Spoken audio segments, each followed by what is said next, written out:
मैंने कहा था कि मैं इंग्लिश में कैसे कराऊंगी। सुन लो मेरी बात ध्यान से, इधर देखो। प्रेपोजिशन आएगा, ठीक, आर्टिकल आएगा, डिटर्मिनर आएगा, और तीसरी चीज क्या आएगी भाई, हमारे पास वर्ब आएगी। तो 3 हिस्सों में बांट के इंग्लिश को पढ़ेंगे, सीधी सीधी बात है। लाइव हो गया सर? बता तो दिया करो। चलो, so hello everyone, very very good afternoon to all of you. Welcome to KTDT online education app. मैं Bharti Kaushik, Lucent coaching classes private limited Gurgaon की तरफ से आप सभी का इस क्रैश कोर्स में स्वागत करती हूँ। देखिए आज की क्लास में हम क्या करेंगे, मैं एक बार सभी को ब्रीफ कर देती हूँ। पिछली क्लास में जब मैंने डेमो सेशन दिया था इंग्लिश का, है ना, इससे पहले तो स्टैटिक साइंस की क्लास ली थी, साइंस की ऑल्टरनेट डेज पे ले लेंगे। आज मैं इंग्लिश करा रही हूँ, तो इंग्लिश की क्लास में मैंने प्रेपोजिशन स्टार्ट किया था जब मैंने डेमो 1 दिया था यूट्यूब चैनल पे, ठीक है। अब बात आ जाती है कि हम उसके आगे कंटिन्यू करेंगे। तो आज की क्लास फुल ऑफ प्रैक्टिस है, फुल ऑफ अंडरस्टैंडिंग है। प्रैक्टिस के लिए सभी बच्चों को आज की क्लास का पीडीएफ मैंने पहले ही एडवांस में अपलोड कर दिया है। जो बच्चे वीडियो देख रहे हैं वो इस टाइम पीडीएफ चाहे तो अपना पीडीएफ एक बार डाउनलोड करके या कैसे भी वो अपना देख लीजिएगा। मैंने पीडीएफ पहले ही दे दिया आपको, ठीक है। अभी पीछे आप देख रहे हो तो क्या है, रोशनी रानी, वेरी वेरी गुड इवनिंग है, मैं ठीक हूँ, आप बताइए। देखो ये क्या है, आपके पास प्रैक्टिस सेट है, ठीक है। ये मैं अभी आपको ऑफलाइन प्रोवाइड करूंगी, भरने के लिए टाइम दूंगी, बाकायदा हम टाइम के हिसाब से इसे फिल करके देखेंगे। ऑनलाइन स्टूडेंट्स, मैंने ये पीडीएफ अपलोड कर दिया है, आप एक बार पीडीएफ देख भी लेना, ठीक है।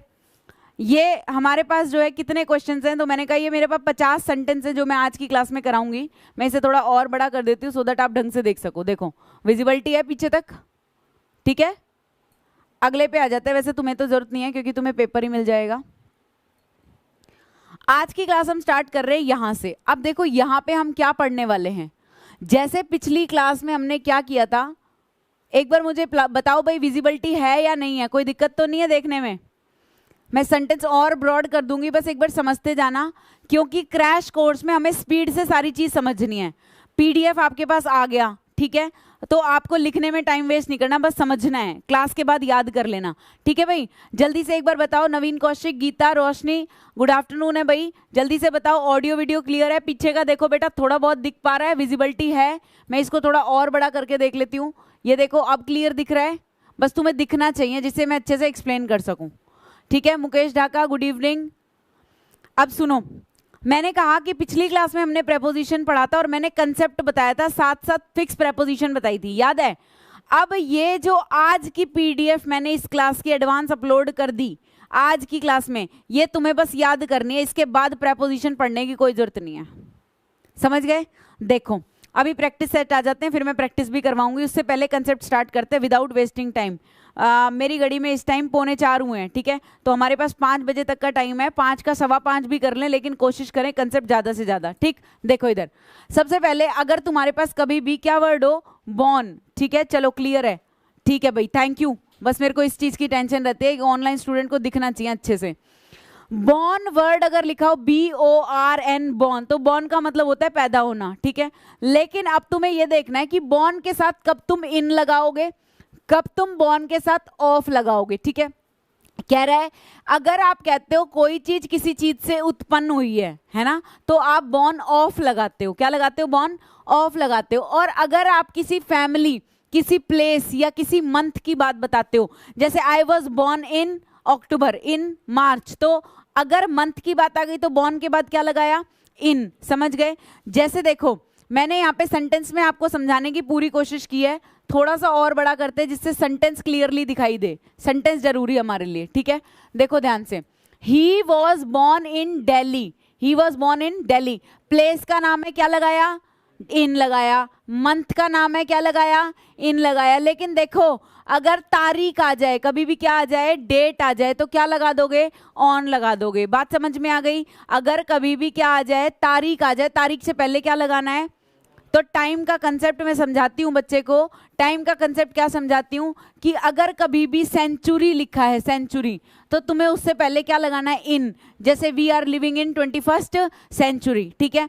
अगर मान लो सेंचुरी नहीं लिखा, डिकेड लिखा है, डिकेड मतलब दशक, तो आजकल के दशक में, 90 के दशक में डिकेड, तो क्या लिखेंगे? इन लिखेंगे। ठीक, अगर मान लो डिकेड नहीं लिखा, क्या लिखा है? ईयर लिखा है, तो आपने कहा ईयर 2021, तो इन 2021, समझ गए?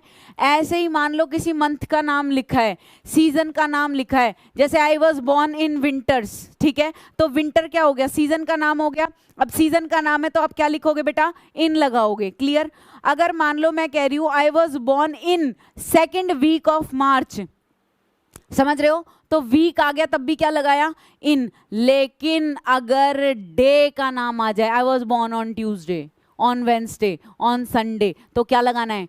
ऑन लगाना है। क्लियर हो गई पहली बात? अगर तारीख आ जाए तो क्या आ जाएगा? ऑन आ जाएगा। सुनो, मैंने कहा कि आर प्राइम मिनिस्टर ही hoist the flag on 15th of August, समझ गए? We celebrate independence day on 15th of August, तो क्या लगा रही हूँ?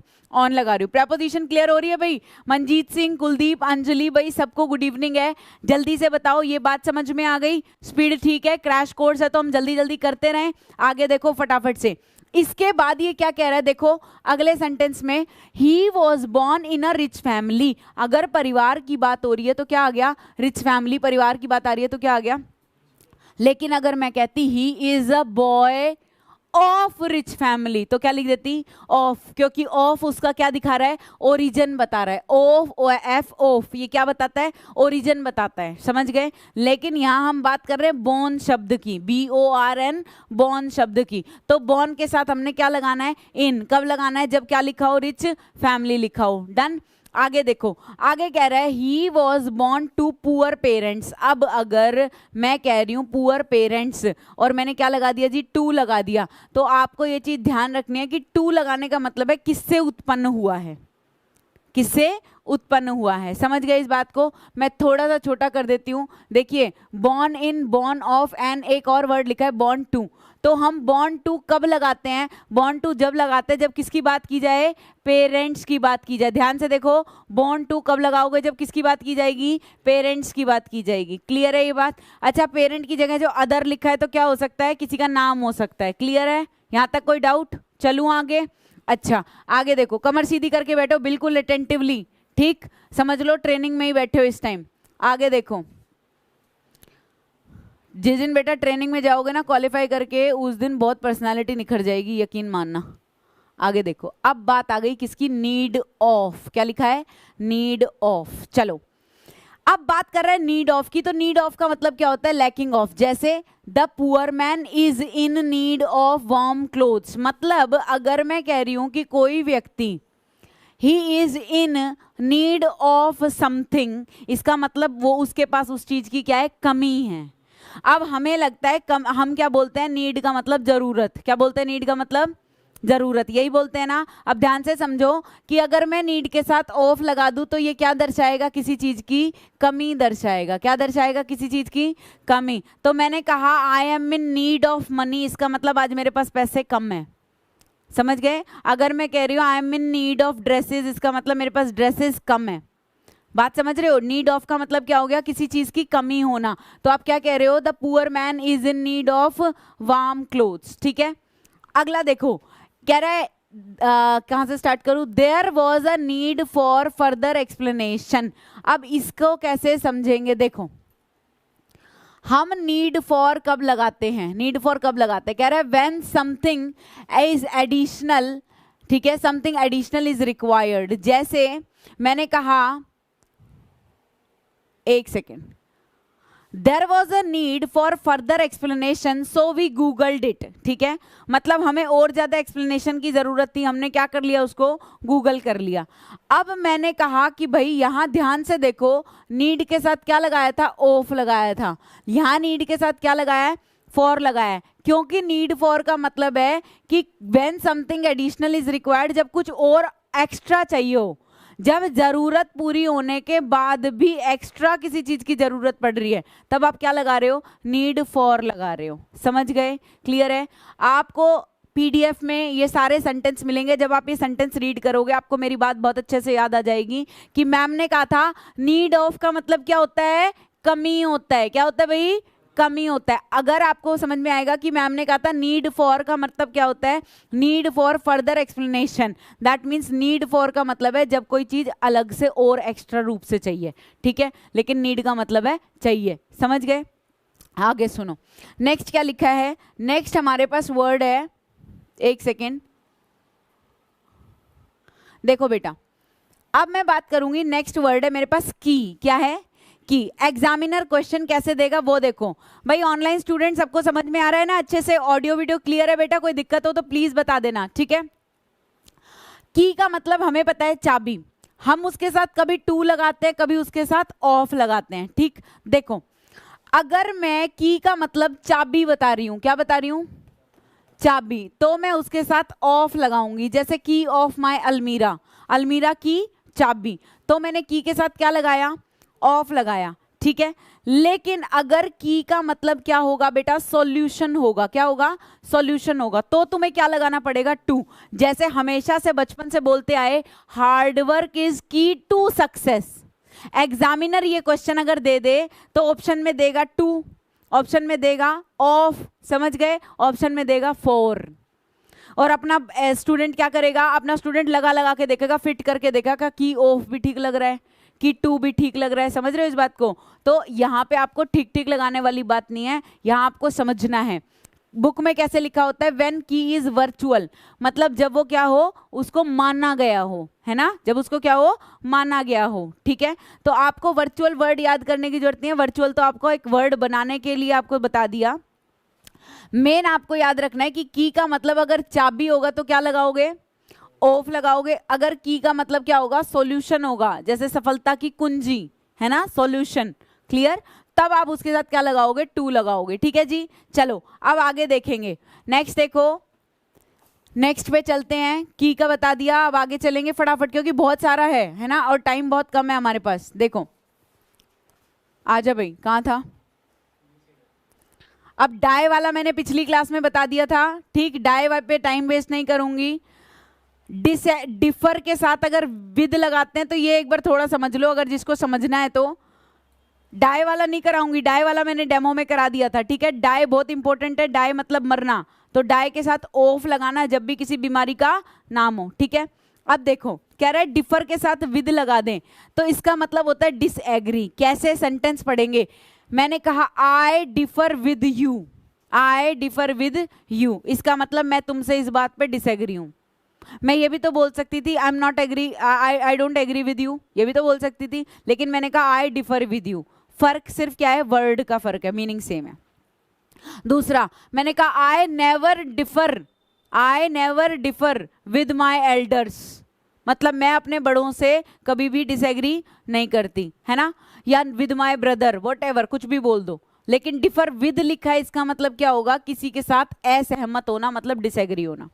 लेकिन अगर डिफर के साथ क्या लिखा है, फ्रॉम लिखा है, फ्रॉम कब लिखेंगे, जब हम किसी से क्या करते हैं, कंपैरिजन करते हैं। जैसे सेंटेंस पढ़ो, एम्फीबियंस कौन होते हैं, जो थल और जल दोनों में रहते हैं, जैसे कछुआ, जैसे क्रोकोडाइल, जैसे मेंढक, ठीक है, ये क्या हो गए, एम्फीबियंस हो गए। कह रहा है एम्फीबियंस डिफर फ्रॉम रेप्टाइल्स, भाई ये रेप्टाइल से क्या होते हैं, डिफरेंट होते हैं। तो जब भी कभी डिफरेंट फ्रॉम की मतलब किसी चीज से अलग की स्थिति आएगी तो क्या लिखोगे, डिफर फ्रॉम लिखोगे। लेकिन डिसएग्री आएगा तो आप डिफर के साथ क्या लिखोगे, विद लिखोगे। बोलो इतनी बात पल्ले पड़ती है, क्लियर है, हाँ या ना, हाँ। तो उसके बाद आगे चलते हैं नेक्स्ट, ठीक, देखो ये सारा हमने अभी पढ़ा, ठीक है। अब हम चलेंगे नेक्स्ट पे। अब बात किसकी आ गई, कंपेयर वर्ड की। अब कौन सा वर्ड मिल सकता है, कंपेयर। इससे पहले वाली स्लाइड में कौन कौन से वर्ड पढ़े, बोलो जरा, सोचो। बस यहीं पे हिंदुस्तान की तरक्की रुकी पड़ी है। सुन लो पहले मेरी बात ध्यान से, आंख कान नाक खोल के बैठो, बिल्कुल, ज्ञान कहीं से भी अंदर जाता है उसे जाने दो। पहला शब्द था बॉर्न, क्या शब्द था, बॉर्न। दूसरा उसके बाद क्या पढ़ा, ऊपर वाला याद आया तो नीचे वाला डिफर याद आना चाहिए कि नहीं आना चाहिए। फिर बीच में की शब्द याद आया, मेन शब्द याद रखने हैं बस। हर पेज में हमने कौन सा शब्द पढ़ा ये दिमाग में छपना चाहिए, क्लियर। चलूं आगे, दूसरा सुनो, आगे जब वर्ड आया, प्लीज मैम डाई वाला रिपीट कर दो जल्दी जल्दी, ठीक है। नवीन तेरी बात मान लेती हूँ, ठीक, क्योंकि मैं कभी अपने स्टूडेंट को ना नहीं करती। देखो ध्यान से देखना, अगर बहुत इंपॉर्टेंट एक्चुअली डाई वाला, और इसने कह दिया इसलिए मैंने रिपीट कर दिया, नहीं तो मैं करती नहीं, क्योंकि पिछली क्लास में बहुत अच्छे से पढ़ाया था। जिस बच्चे ने डेमो वाला वीडियो नहीं देखा उसे 2 की स्पीड पे करके बेशक देख लेना, लेकिन देखना जरूर। ठीक, देखो इधर अगर डाई के साथ फ्रॉम लिखा है तो इसका मतलब क्या हो गया कि रीजन दिया होगा। सेंटेंस पढ़ेंगे, सीधा सेंटेंस से पढ़ाऊंगी। डाई लिखा हुआ है, क्या वर्ड लिखा हुआ है? डाई। लो इसको थोड़ा और बड़ा कर लेते हैं जिससे समझ में आ जाए। हाँ भाई विजिबल है मेरे स्टूडेंट्स को ऑनलाइन? He died. अब डाई वर्ड लिखा है ना, इसके बाद देखो बीमारी का नाम लिखा है। कैंसर क्या हो गई? बीमारी हो गई। अगर बीमारी का नाम तुम्हें मिल जाएगा तो तुम यहाँ पे क्या लगा दोगे? क्लियर है। अगला कहता है डाई के साथ ऑफ लिखा है, कब? जब हंगर।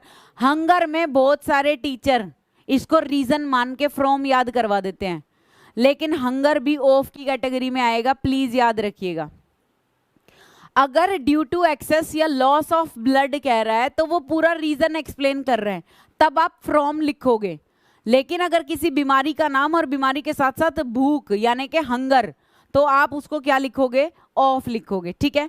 दूसरी चीज ये क्या कह रहा है कि अगर कभी भी किसी कारण की वजह से, एग्जॉशन क्या हो गया? बहुत थकान की वजह से, ठीक है, एग्जॉस्ट होने की वजह से, बोलते हैं ना एग्जॉस्ट होना, खत्म होना, ठीक है, अगर उसकी वजह से कोई कारण बता रहा है तो क्या लिखोगे? फ्रॉम लिखोगे। ठीक है जी, क्लियर हो रहा है? आगे क्या लिखा है? आज ये कहां से क्लास में आ गई? ही डाई इन हार्नेस। अब देखो डाई इन हार्नेस, हार्नेस का मतलब क्या होता है? हार्नेस का मतलब होता है कार्यरत, मतलब जब कोई काम के दौरान ही किसी की मृत्यु हो गई हो। तो डाई इन हार्नेस एक क्या होता है? ईडियम होता है। क्या होता है? ईडियम होता है। ऐसा ईडियम भी आ जाता है तो आप कहोगे if someone dies while in service, मतलब के कार्यरत रहते रहते यदि किसी व्यक्ति की मृत्यु हो जाए तो हम कहते हैं, जैसे मैंने एग्जांपल दिया था, माय दादाजी, my grandfather, he died in harness. ठीक है, तो many soldiers they die in harness, काम करते करते, राइट। तो ऐसे में हम हार्नेस के साथ हम क्या लगाते हैं? इन लगा देते हैं। अगर बैटल ऑफ पानीपत, तो मैंने कहा many people died in battle of Panipat, battle शब्द आ गया तब भी क्या लिखा? इन। भाई वॉर शब्द होता तब भी क्या लिखती? इन। लेकिन ध्यान से सुनो, मैंने कहा soldiers die for their motherland. अगर किसी ऐसी चीज का नाम लिखा है जिसके लिए वो त्याग कर रहे हैं, सेक्रीफाइस कर रहे हैं, तो आप क्या लिखोगे? फॉर लिखोगे। मैंने कहा जैसे मैंने बोला mister Sharma he died for his family, है ना। मैंने कहा the lieutenant he died for his country. तो व्हाटएवर, अगर कोई त्याग ही कर रहा है तो फॉर लगा दोगे। समझ गए? आगे क्या लिखा है? He was killed in an accident. तो सबसे पहली चीज समझ लो, डाई के बाद अगर वॉर, बैटल, एक्सीडेंट लिखा है तो आप क्या लिखोगे? इन लिखोगे। लेकिन समझने वाली बात यह है कि एक्सीडेंट में मरना अकस्मात मृत्यु होती है और उसको कभी डाई नहीं बोलते, उसको किल्ड बोलते हैं। क्या बोलते हैं? क्लियर है? वैसे यहां तक नहीं पहुंचेगा एग्जामिनर, मैं तुम्हें बता दूं, एग्जामिनर यहां पे डाई ही लिख के देगा। उसको मेन मुद्दा ये समझना है कि तुम यहाँ क्या फील करते हो, मैं साफ साफ बता रही हूँ। ठीक है, आगे क्या लिखा है वो देखो, कहता है ही डाइड इन दिल्ली। अब जगह का नाम बता रहा है कि कहाँ पे उसकी मृत्यु हुई थी, तो आप क्या बताओगे? क्योंकि यहाँ पे आप डाई का कंसेप्ट नहीं लगा रहे, यहाँ पे आप किसका कंसेप्ट लगा रहे हो? यहाँ पे आप कंसेप्ट लगा रहे हो कि प्लेस वाला कंसेप्ट आ गया। कौन सा कंसेप्ट आ गया? प्लेस वाला। ठीक है, हाँ भाई क्लियर है? जल्दी से एक बार मुझे बोलो नवीन, कंफर्टेबल हो, सेटिस्फाइड? चलते आगे। अगले पे क्या लिखा है? वर्ड कंपेयर वर्ड लिखा है। चलो कंपेयर की बात करते हैं। कह रहा है एक कंपेयर के साथ लिखना है टू और एक कंपेयर के साथ लिखना है विद। तो हम सीखना चाहते हैं, हमें कोई ये बता दे कंपेयर के साथ टू कब लगाएंगे और कंपेयर के साथ विद कब लगाएंगे। ठीक बोल रही हूं? अब देखो कह रहा है कि अगर when both are completely different, अगर कोई चीज दोनों क्या हो? बिल्कुल डिफरेंट हो। कैसे? मैंने कहा जैसे for example life is compared to a journey. भाई हम जीवन का कंपैरिजन जब किसी चीज से करते हैं तो कंपेयर के साथ क्या लगा देते हैं? टू लगा देते हैं। ठीक है, जैसे मैंने बोला कोई दो स्टूडेंट है, मैंने कहा एज कंपेयर टू हिम, ऐसे बोलते हैं ना, as compare to him he is intelligent. ठीक है, या ही इज मोर इंटेलिजेंट, इस तरीके से यूज करते हैं।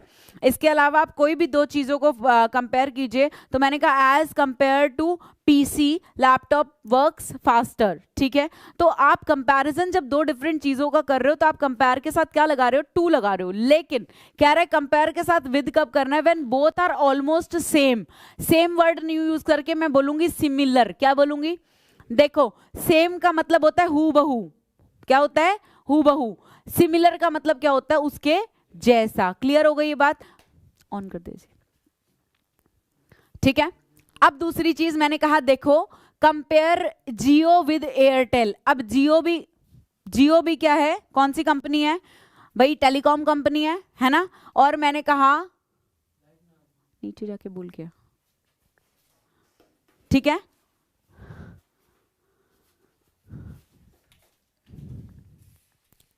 ठीक है।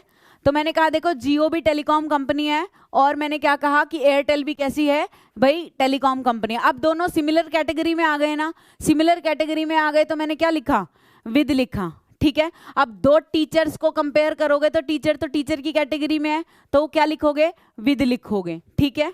क्लियर, कोई डाउट यहां तक, आगे देखो। फिर उसके बाद क्या है, एट द बिगिनिंग कब लिखते हैं और एट द एंड कब लिखते हैं। इन द बिगिनिंग कब लिखते हैं और इन द एंड कब लिखते हैं। मैं आपको सेंटेंस पढ़ देती हूं, बहुत आराम से समझ में आ जाएगा। देखो मैंने लिखा they play national anthem at the beginning. देखो सीधी सीधी बात है, जब किसी सेंटेंस में, क्या बोल रही हूं, जब किसी सेंटेंस में खाली शुरुआत की बात हो, किसकी बात हो, खाली शुरुआत की बात हो, तो वहां पे एट द बिगिनिंग लगता है, क्या लगता है। अगर किसी सेंटेंस में सिर्फ और सिर्फ एंड की बात हो, अंत की बात हो, तो एट द एंड लगता है। लेकिन कोई ऐसा सेंटेंस जिसमें शुरू से लेके अंत का पूरा जिक्र किया जाए, तो उसमें इन द बिगिनिंग और इन द एंड लगता है। सेंटेंस देखो सामने, क्या बोल रही हूं, खाली एक ही सिचुएशन होगी तो क्या होगा, एट लगेगा, लेकिन दोनों सिचुएशन होगी तो क्या लगेगा, इन लगेगा। क्लियर हो गई ये बात। अब मैंने बोला कि जैसे for example we have a farewell party at the end of session, at the end of session, कुछ भी चलवा दो, at the end of session, तो सेशन के अंत में, ठीक। अगला क्या कह रहा है, everything seems good in the beginning. अब everything seems good in the evening, इसका मतलब यहाँ पे इंक्लूडेड है ये बात कि पूरे के पूरे किसकी बात कर रहा है, ये सिचुएशन की बात कर रहा है। ऐसे ही truth triumphs in the end, मतलब truth triumphs in the end मतलब जीत किसकी होती है। देखो ट्रिम्प वर्ड या फिर ट्रम्पेट वर्ड कभी भी होता है ना, तो आपको पता है शहनाई दुमदुबी कब बजती है, जब किसी की जीत होती है, तो कहता है अंत में सत्य की ही जीत होती है, ठीक है। अब मैं यहाँ पे एक बार थोड़ा सा और कुछ चीजें बता देती हूँ जो बहुत ही माइनर यहाँ पे लिखी होंगी, ठीक है। एक सेकेंड देखो, अगर कभी भी इनिशियली किसी बात पे लगाया जाए इन द बिगिनिंग लिख दिया, अल्टीमेटली किसी बात पे किया जाए तो इन द एंड कर दिया। आप इसको समझ लेना, मैंने आपको शॉर्टकट तरीके से समझा दिया। एट द एंड कब आएगा, एट द बिगिनिंग कब आएगा, नॉट वेरी मच इंपॉर्टेंट, ठीक है। अब आगे चलेंगे, मेन चीज किस पे पढ़ेंगे, पार्टिसिपेट वर्ड है। पार्टिसिपेट वर्ड नहीं है, एक्चुअली वर्ड है पार्टेक, ये वर्ड है पार्टेक। अब ये वर्ड तो नॉर्मली सुना भी नहीं होता है ना, तो बेसिकली क्या ध्यान रखना है, देखो we will partake in the event. Partake के साथ अगर आपने इन लगा दिया तो उसका मतलब हो जाएगा किसी चीज में भाग लेना, क्या हो जाएगा, किसी चीज में भाग लेना। लेकिन अगर पार्टेक के साथ ऑफ लगा दिया, इसका मतलब है अपना हिस्सा लेना, इसका मतलब क्या हो गया, अपना हिस्सा लेना। तो मैंने कहा I will partake of pizza, मतलब पिज्जा में जो मेरा शेयर है, जो मेरा हिस्सा है वो मैं ले लूं। लेकिन मैंने कहा I will partake in the event, I will partake in the function, what ever, ठीक है। अगर मैं किसी चीज में प्रतिभागी हूं, अगर मैं किसी चीज में क्या कर रही हूं, मैं इवेंट में हिस्सा ले रही हूं, कंपटीशन में पार्टिसिपेट कर रही हूं, तो मैं पार्टेक के साथ क्या लगा दूंगी, इन लगा दूंगी। क्लियर हो गया यहां तक। आगे देखो, ये भी इतना इंपॉर्टेंट नहीं था जितना इंपॉर्टेंट रिकनसाइल वर्ड है। देखो जो इंपॉर्टेंट होएगा उस पर मैं बिल्कुल अच्छे से एम्फेसाइज करूंगी, जोर दूंगी। रिकनसाइल शब्द पेपर में बहुत बार आता है। क्यों आता है, क्योंकि मैंने आपको बताया कि भाई प्रेपोजिशन में कुछ चीजें ऐसे वर्ड जो होते हैं फिक्स वर्ड, जैसे रिकनसाइल विद का मतलब होता है समझौता करना, क्या होता है, समझौता करना। तो रिकनसाइल इन विद का मतलब क्या होता है, लेकिन reconciled oneself to, reconcile के साथ क्या लगाया, और बीच में लगाया रिफ्लेक्सिव प्रोनाउन। क्या लगाया, ये रिफ्लेक्सिव प्रोनाउन का रूल है जो कि मेरे को प्रेपोजिशन में पढ़ाना पड़ रहा है। क्यों, क्योंकि ये वाला रूल पेपर में सबसे ज्यादा आता है। कैसे आता है वो देखो, एग्जामिनर क्या देगा, she reconciled dash their demand. क्या आ जाएगा, she reconciled dash their demand. अब रिकनसाइल का मतलब है बिना किसी मन के किसी की बात को क्या करना, स्वीकार कर लेना। एक्चुअली इसका मतलब हमें रिकनसाइल का मतलब समझना पड़ेगा। भाई अगर मैं कह रही हूं she reconciled herself to their demand, इसका मतलब मान लो कोई बहू है, ठीक है, कोई न्यूली मैरिड लेडी है, ठीक है, अब नई नई किसी के घर में गई और उनकी थी दहेज की डिमांड, ठीक है, और वो डिमांड पे डिमांड करते चले गए। अब बेचारी कहाँ तक विरोध करती, तो उसने क्या किया, बेचारी ने सरेंडर कर दिया, बिना मन के सब क्या कर लिया, स्वीकार कर लिया। हर कोई बोल्ड थोड़ी होता है, तो उसने बिना मन के किसी चीज को स्वीकार कर लिया, सरेंडर कर लिया।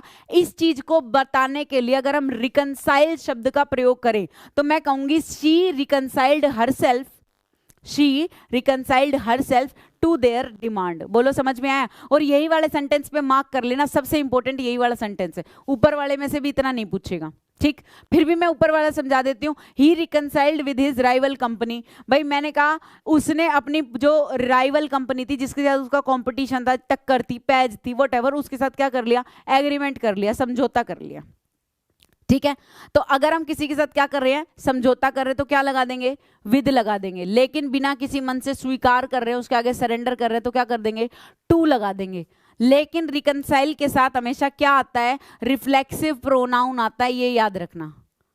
यहां पे वन सेल्फ क्यों लिखा है, वन सेल्फ क्यों लिखा है, ही लिखा होगा, जरूरी थोड़ी लड़की डिमांड के आगे सरेंडर करेगी, लड़का भी तो हो सकता है। ही लिखा होगा तो हिमसेल्फ आ जाएगा, ही लिखा हो तो क्या होगा, हिमसेल्फ आ जाएगा। शी लिखा होगा तो हरसेल्फ आ जाएगा। दे होगा तो देमसेल्व्स आ जाएगा। समझ गए इस बात को, इसलिए यहाँ पे क्या लिखा है, वन सेल्फ लिखा है। बोलो क्लियर है यहाँ तक बात। हाँ भाई, अभी क्लियर दिखेगा, इसलिए नहीं दिख रहा, मैंने पीडीएफ ऑलरेडी तुम्हें दे दिया और मैंने इसको ब्रॉड इसलिए नहीं किया कि देखो क्लियर अब दिखेगा जब मैं आपको दिखाना चाहूंगी, ठीक है। मैंने कहा कि मेन ये शब्द है और ये आएगा पेपर में, आपको वर्ड दिखाई देना चाहिए कि ma'am reconcile oneself to का मतलब होता है बेमन से क्या करना, स्वीकार करना। क्लियर है ये बात। चलो अब आगे देखते हैं।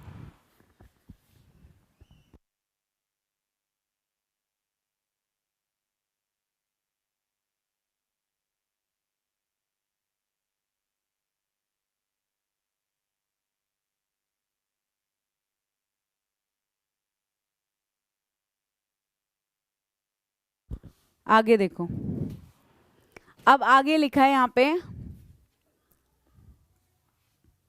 अटेंड वर्ड लिखा है। क्या लिखा है, अटेंड। कह रहा है अटेंड का मतलब अटेंड भी होता है, मतलब उपस्थित होना भी होता है, और अटेंड का मतलब निपटना भी होता है, ठीक। अब हम सेंटेंस पढ़ेंगे, हमें सेंटेंस से समझ में आ जाएगा।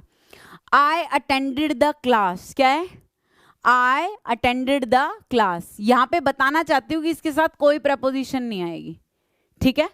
क्यों नहीं आएगी वो भी अभी समझाऊंगी, इसके लिए टाइम लगेगा। पहले सेंटेंस देखो, मैंने कहा the nurse at the end, sorry, the nurse attended to the patient. अब अगर आपने किसी को क्या किया, अटेंड किया है, मतलब कि किसी से डील किया है, तो आपने उसके साथ क्या लिखा, टू। मैंने कहा आई विल अटेंड, ठीक है, I have attended to my guest, to my student, इसका मतलब मैंने क्या किया है, उनसे डील किया है, ठीक है। लेकिन अगर मैं कहती I have many issues to attend to whatever, किसी को अटेंड करने के साथ, तो आपको क्या याद रखना है वो सुनो। यहां पे एक सेकेंड रुको, अगर अटेंड टू का मतलब सर्व, अगर अटेंड का मतलब क्या है, किसी के साथ डील करना या किसी को सर्व करना, किसी की सेवा करना, समझ गए, तो उसके साथ हमेशा क्या लगाओगे, टू लगाओगे। अब आपको एक चीज समझ में आनी चाहिए कि अगर एग्जाम में कभी भी अटेंड शब्द आता है, क्या शब्द आता है, अटेंड, तो आपको अटेंड के साथ क्या लगना पड़ेगा, आपको अटेंड के साथ, आपको अटेंड, और ये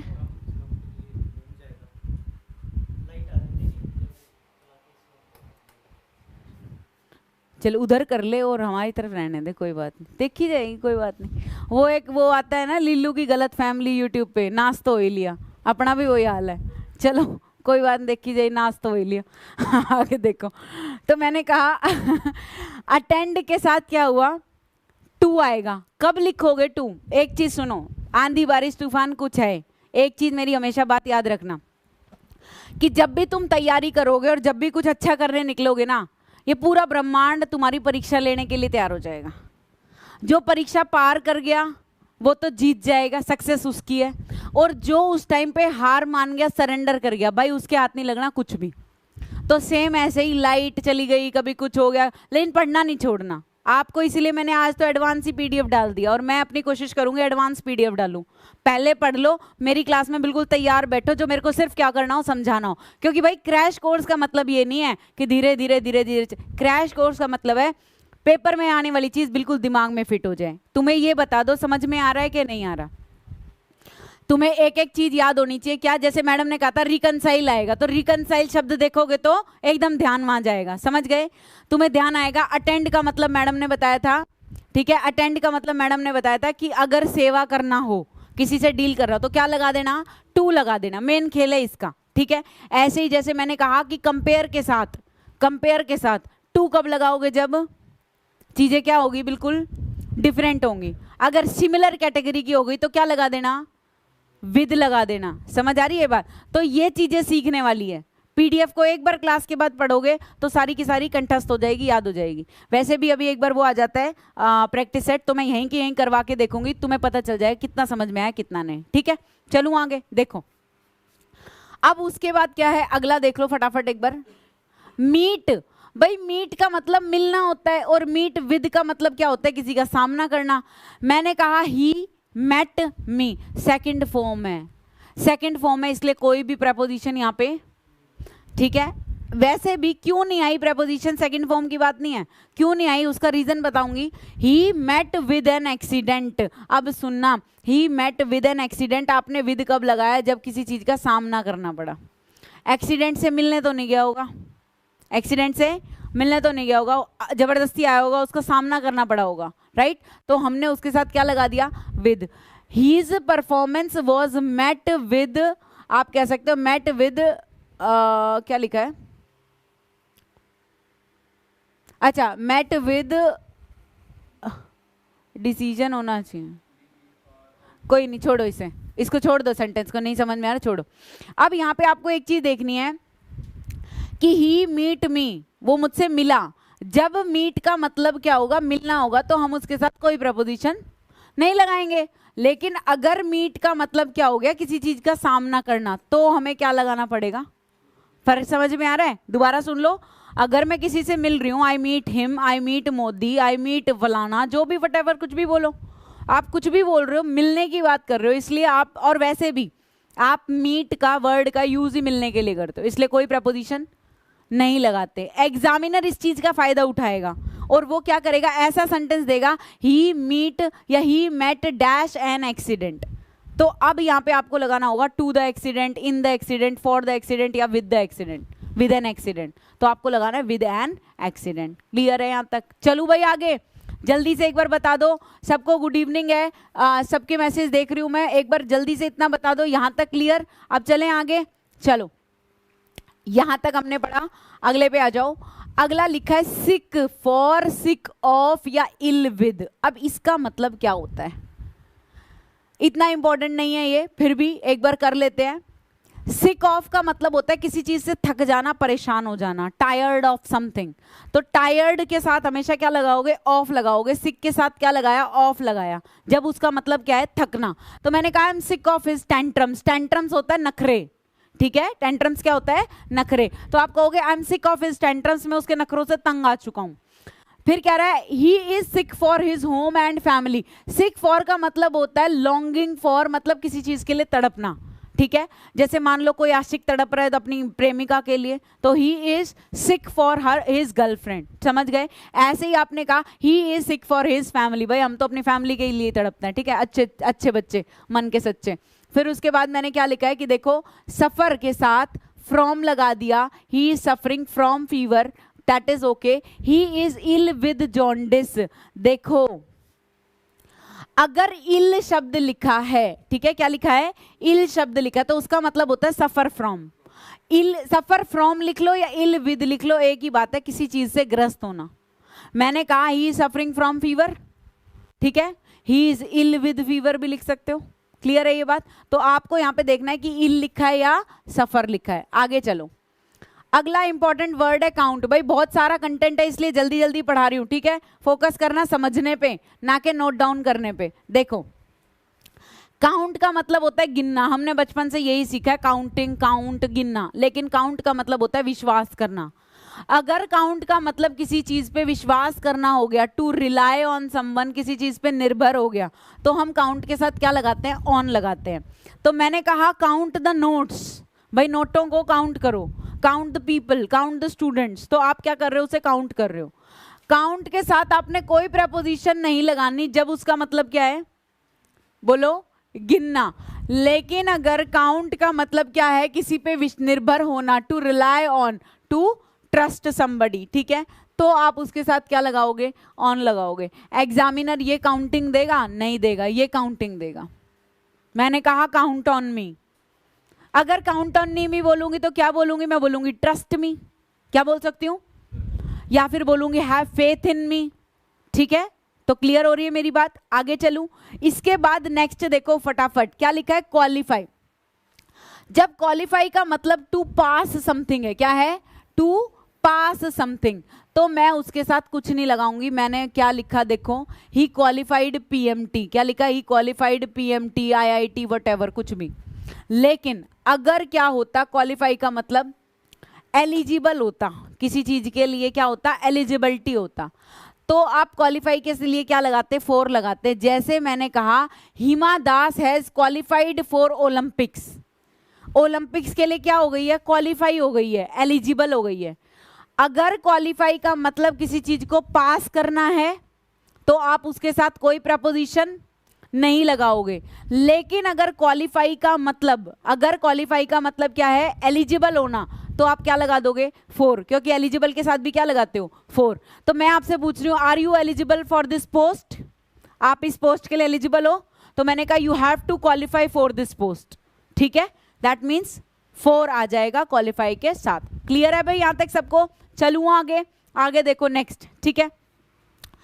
अगर लिखा है फ्री, फ्री के साथ ऑफ कब आता है और फ्री के साथ फ्रॉम कब आता है, देखो ध्यान से देखो। अगर कोई चीज किसी के साथ फ्री है तो आप बोलते हो ना फ्री ऑफ कॉस्ट, क्या बोलते हो, फ्री ऑफ कॉस्ट, सबसे ज्यादा यूज होता है ये।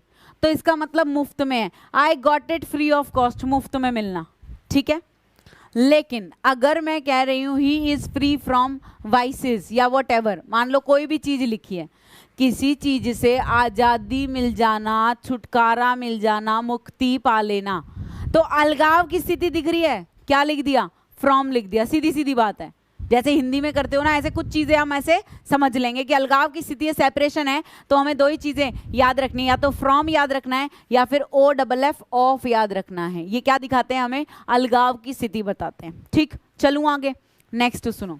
अब मैंने कहा विक्टिम वर्ड लिखा है, क्या लिखा है, विक्टिम। कह रहा है विक्टिम के साथ ऑफ भी आ सकता है और विक्टिम के साथ क्या है, टू भी आ सकता है, ठीक है। देखो जरा कैसे। सबसे पहली चीज मैंने कहा she is a victim of dowry system, भाई दहेज प्रथा की क्या है, वो पीड़ित है।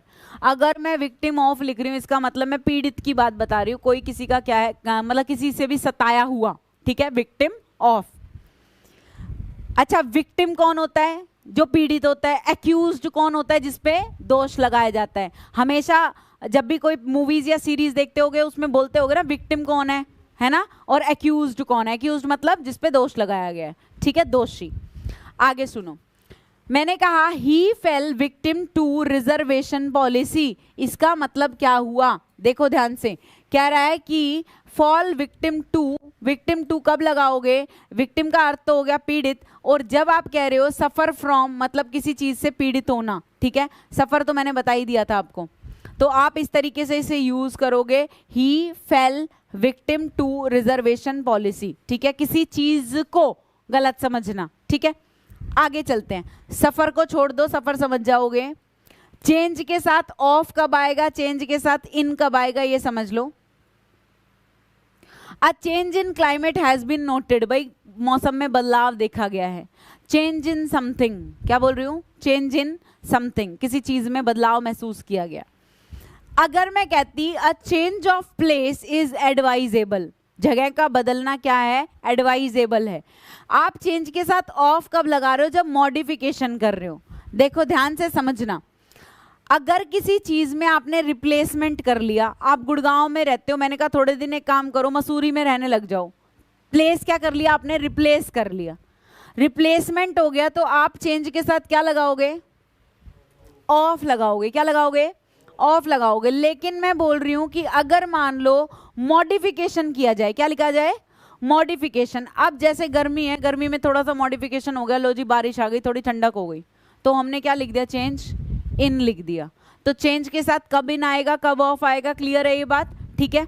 इतना इंपॉर्टेंट नहीं है, जिस पे इंपॉर्टेंट ज्यादा होगा मैं एम्फेसाइज करूंगी जरूर, लेकिन मैं चाहती हूं कि मैं तुम्हें सब कुछ पढ़ा के पेपर में भेजूं। भाई आवाज क्लियर है, ऑडियो क्लियर है, एक बार ऑनलाइन वाले एक बार प्लीज बता दो, ठीक है, ऑडियो क्लियर होना चाहिए,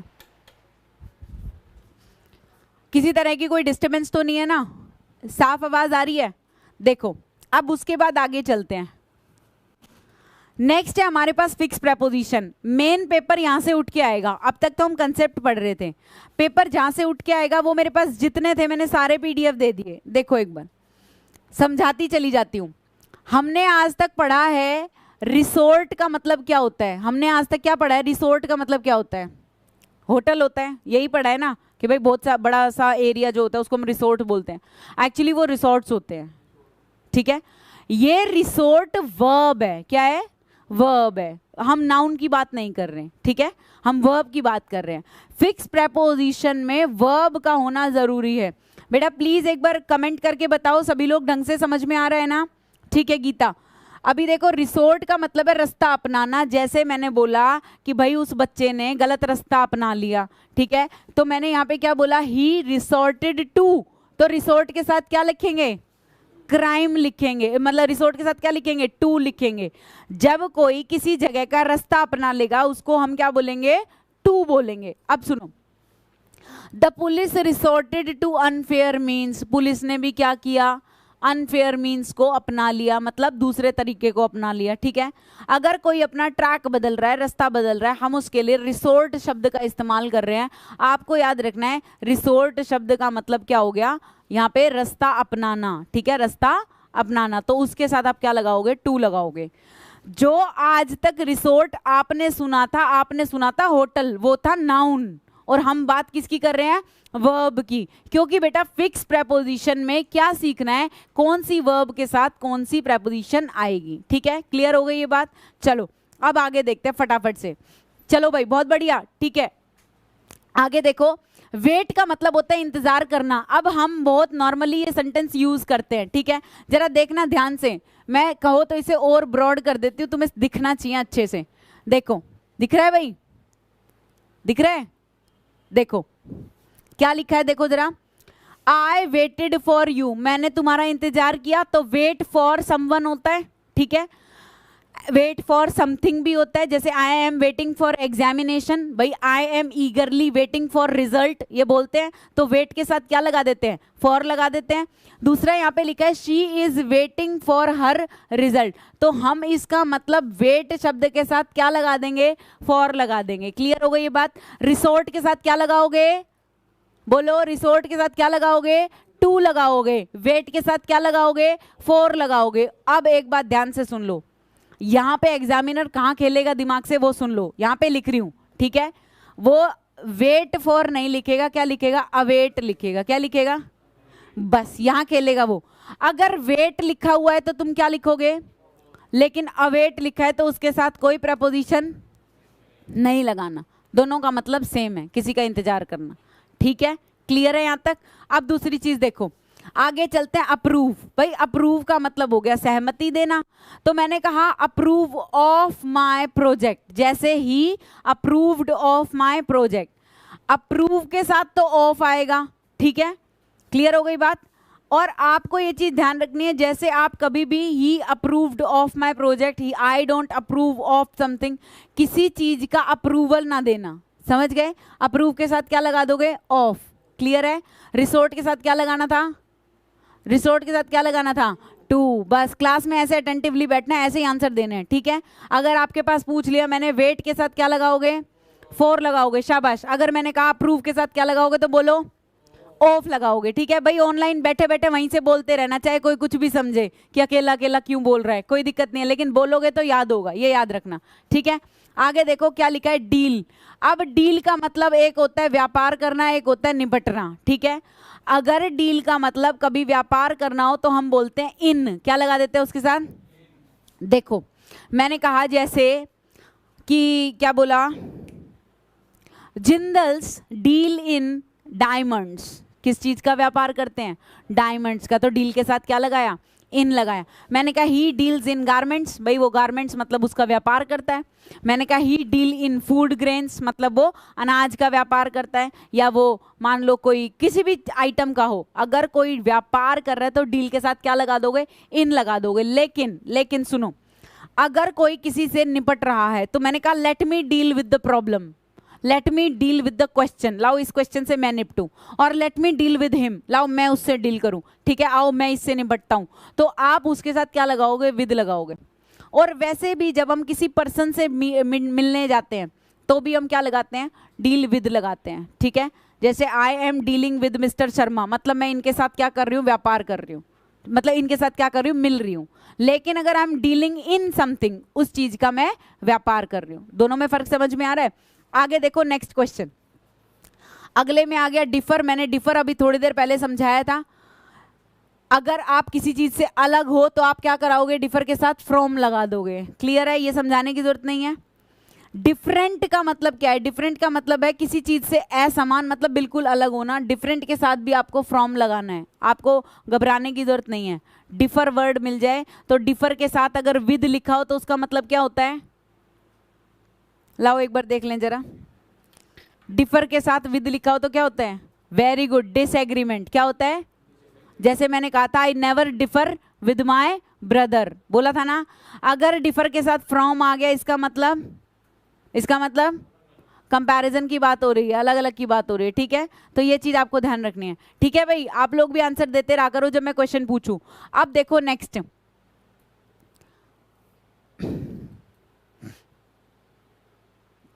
देखो अगला है वर्ड डिपेंड। डिपेंड का आई डिपेंड ऑन यू, भाई किसी पे निर्भर करना। डिपेंड ऑन समवन होता है, डिपेंड के साथ ऑन लिख देना, इजी है, कोई दिक्कत नहीं है। आगे आ जाओ, इन ये भी ये बहुत इजी है, ये समझने की जरूरत नहीं है, टाइम वेस्ट नहीं करना बस, ठीक है? क्लियर है यहां तक सबको? कोई डाउट किसी को? बोलो मूर्तियों आया ना,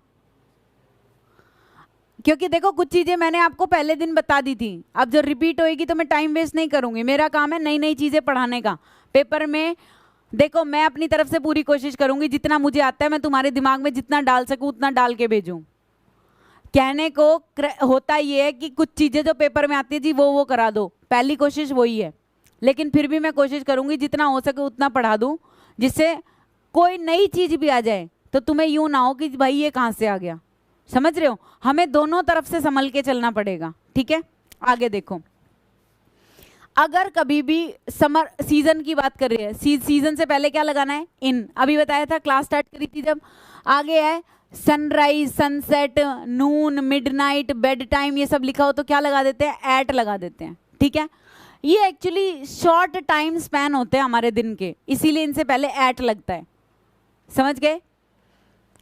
in the morning, in the evening, in the afternoon, इस तरीके से इन लगाएंगे, डे से पहले ये लगाएंगे। अब आ जाओ वर्ड पे, वर्ड जरूरी है। इंजूरियस, आपने हमेशा एक लाइन पढ़ी है, smoking is injurious to health, है ना? Drinking is injurious to health, ठीक है? अब मैंने कहा कि smoking is injurious to health, तो इंजूरियस वर्ड के साथ आपको क्या लगाना है? टू लगाना है। बात समझ में आ गई? एक और चीज सुनो, पता नहीं इसमें वर्ड आएगा नहीं आएगा, साथ साथ बता देती हूँ, याद आ गया। एक वर्ड है एसेंशियल, क्या वर्ड है भाई? Vitamin are essential dash health, क्या आना चाहिए? लिख लो, ये होमवर्क है और तुम मुझे मैसेज के बाद में कल की क्लास में बताओगे। लिखो, सेंटेंस लिखो फटाफट।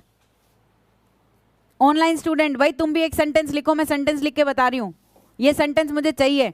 मैंने कहा vitamins are essential dash health, ठीक है जी। और मैंने कहा पेट्रोल इज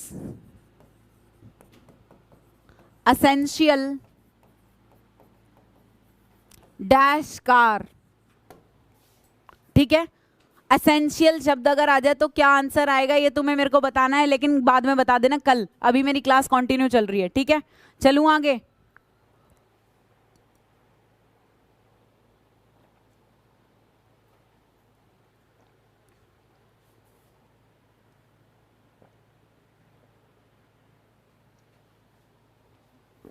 खूब सोच लो, सोच के बाद में आंसर दे देना, कोई जल्दी नहीं है। नोट डाउन कर लिया, चलूं आगे। अब सुनो, अगला शब्द है मेरे पास पार्ट।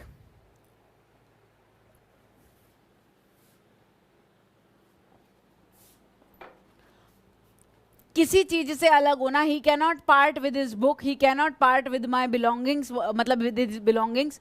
अगर पार्ट शब्द ज्यादा है तो तुम्हें क्या लिखना है, विद। अब एक इंपॉर्टेंट वर्ड है, HSSC में तो मैंने इतना नहीं देखा, SSC में बहुत देखा है वर्ड कोप, ठीक है। कोप शब्द के बाद हम हमेशा क्या लगा देते हैं, आप लगा देते हैं, कह देते हैं ना कोप अप करो, और ये सबसे ज्यादा गलती करते हैं हम। कोप के साथ अप नहीं होता, कोप के साथ क्या आता है, वेरी गुड लोकेश, आपका आंसर अच्छा है, सही है, ठीक है। चलो आगे देखेंगे कि कोप के साथ अगर हम कभी अप लगाते तो गलत होता है, कोप के साथ क्या लगेगा, विद लगेगा। क्या लगेगा, विद लगेगा। इसका मतलब क्या निकलता है, इसका मतलब निकलता है deal with someone, tackle with someone, handle something, समझ गए। तो आप उसे कोप विद लिखोगे, कोप के साथ क्या लगाओगे, विद लिखोगे। देखो अब तक का इंपॉर्टेंट जो मैंने पढ़ा है, एक था रिकंसाइल जिसका सबसे ज्यादा पूछता है, एक वर्ड है एसेंशियल जो बहुत बार पूछता है, और तीसरे नंबर पे आप किसको लिख लोगे, कोप को लिख लोगे जो बहुत बार पूछता है, ठीक है। जिन पे मैंने मार्क कर दिया ना वो तो बहुत जरूरी है आपके लिए पढ़ना, ठीक है। आगे देखो जल्दी से। फिर मैंने कहा भाई अगला शब्द है हमारे पास फील्ड, ठीक है। अब जरा ध्यान से पढ़ना क्या लिखा है। मैं कह रही हूं the bucket was filled with water, I filled the mug with coffee, तो फील्ड के साथ आप क्या लगा रहे हो, विद लगा रहे हो, सिंपल सी बात है, ठीक है।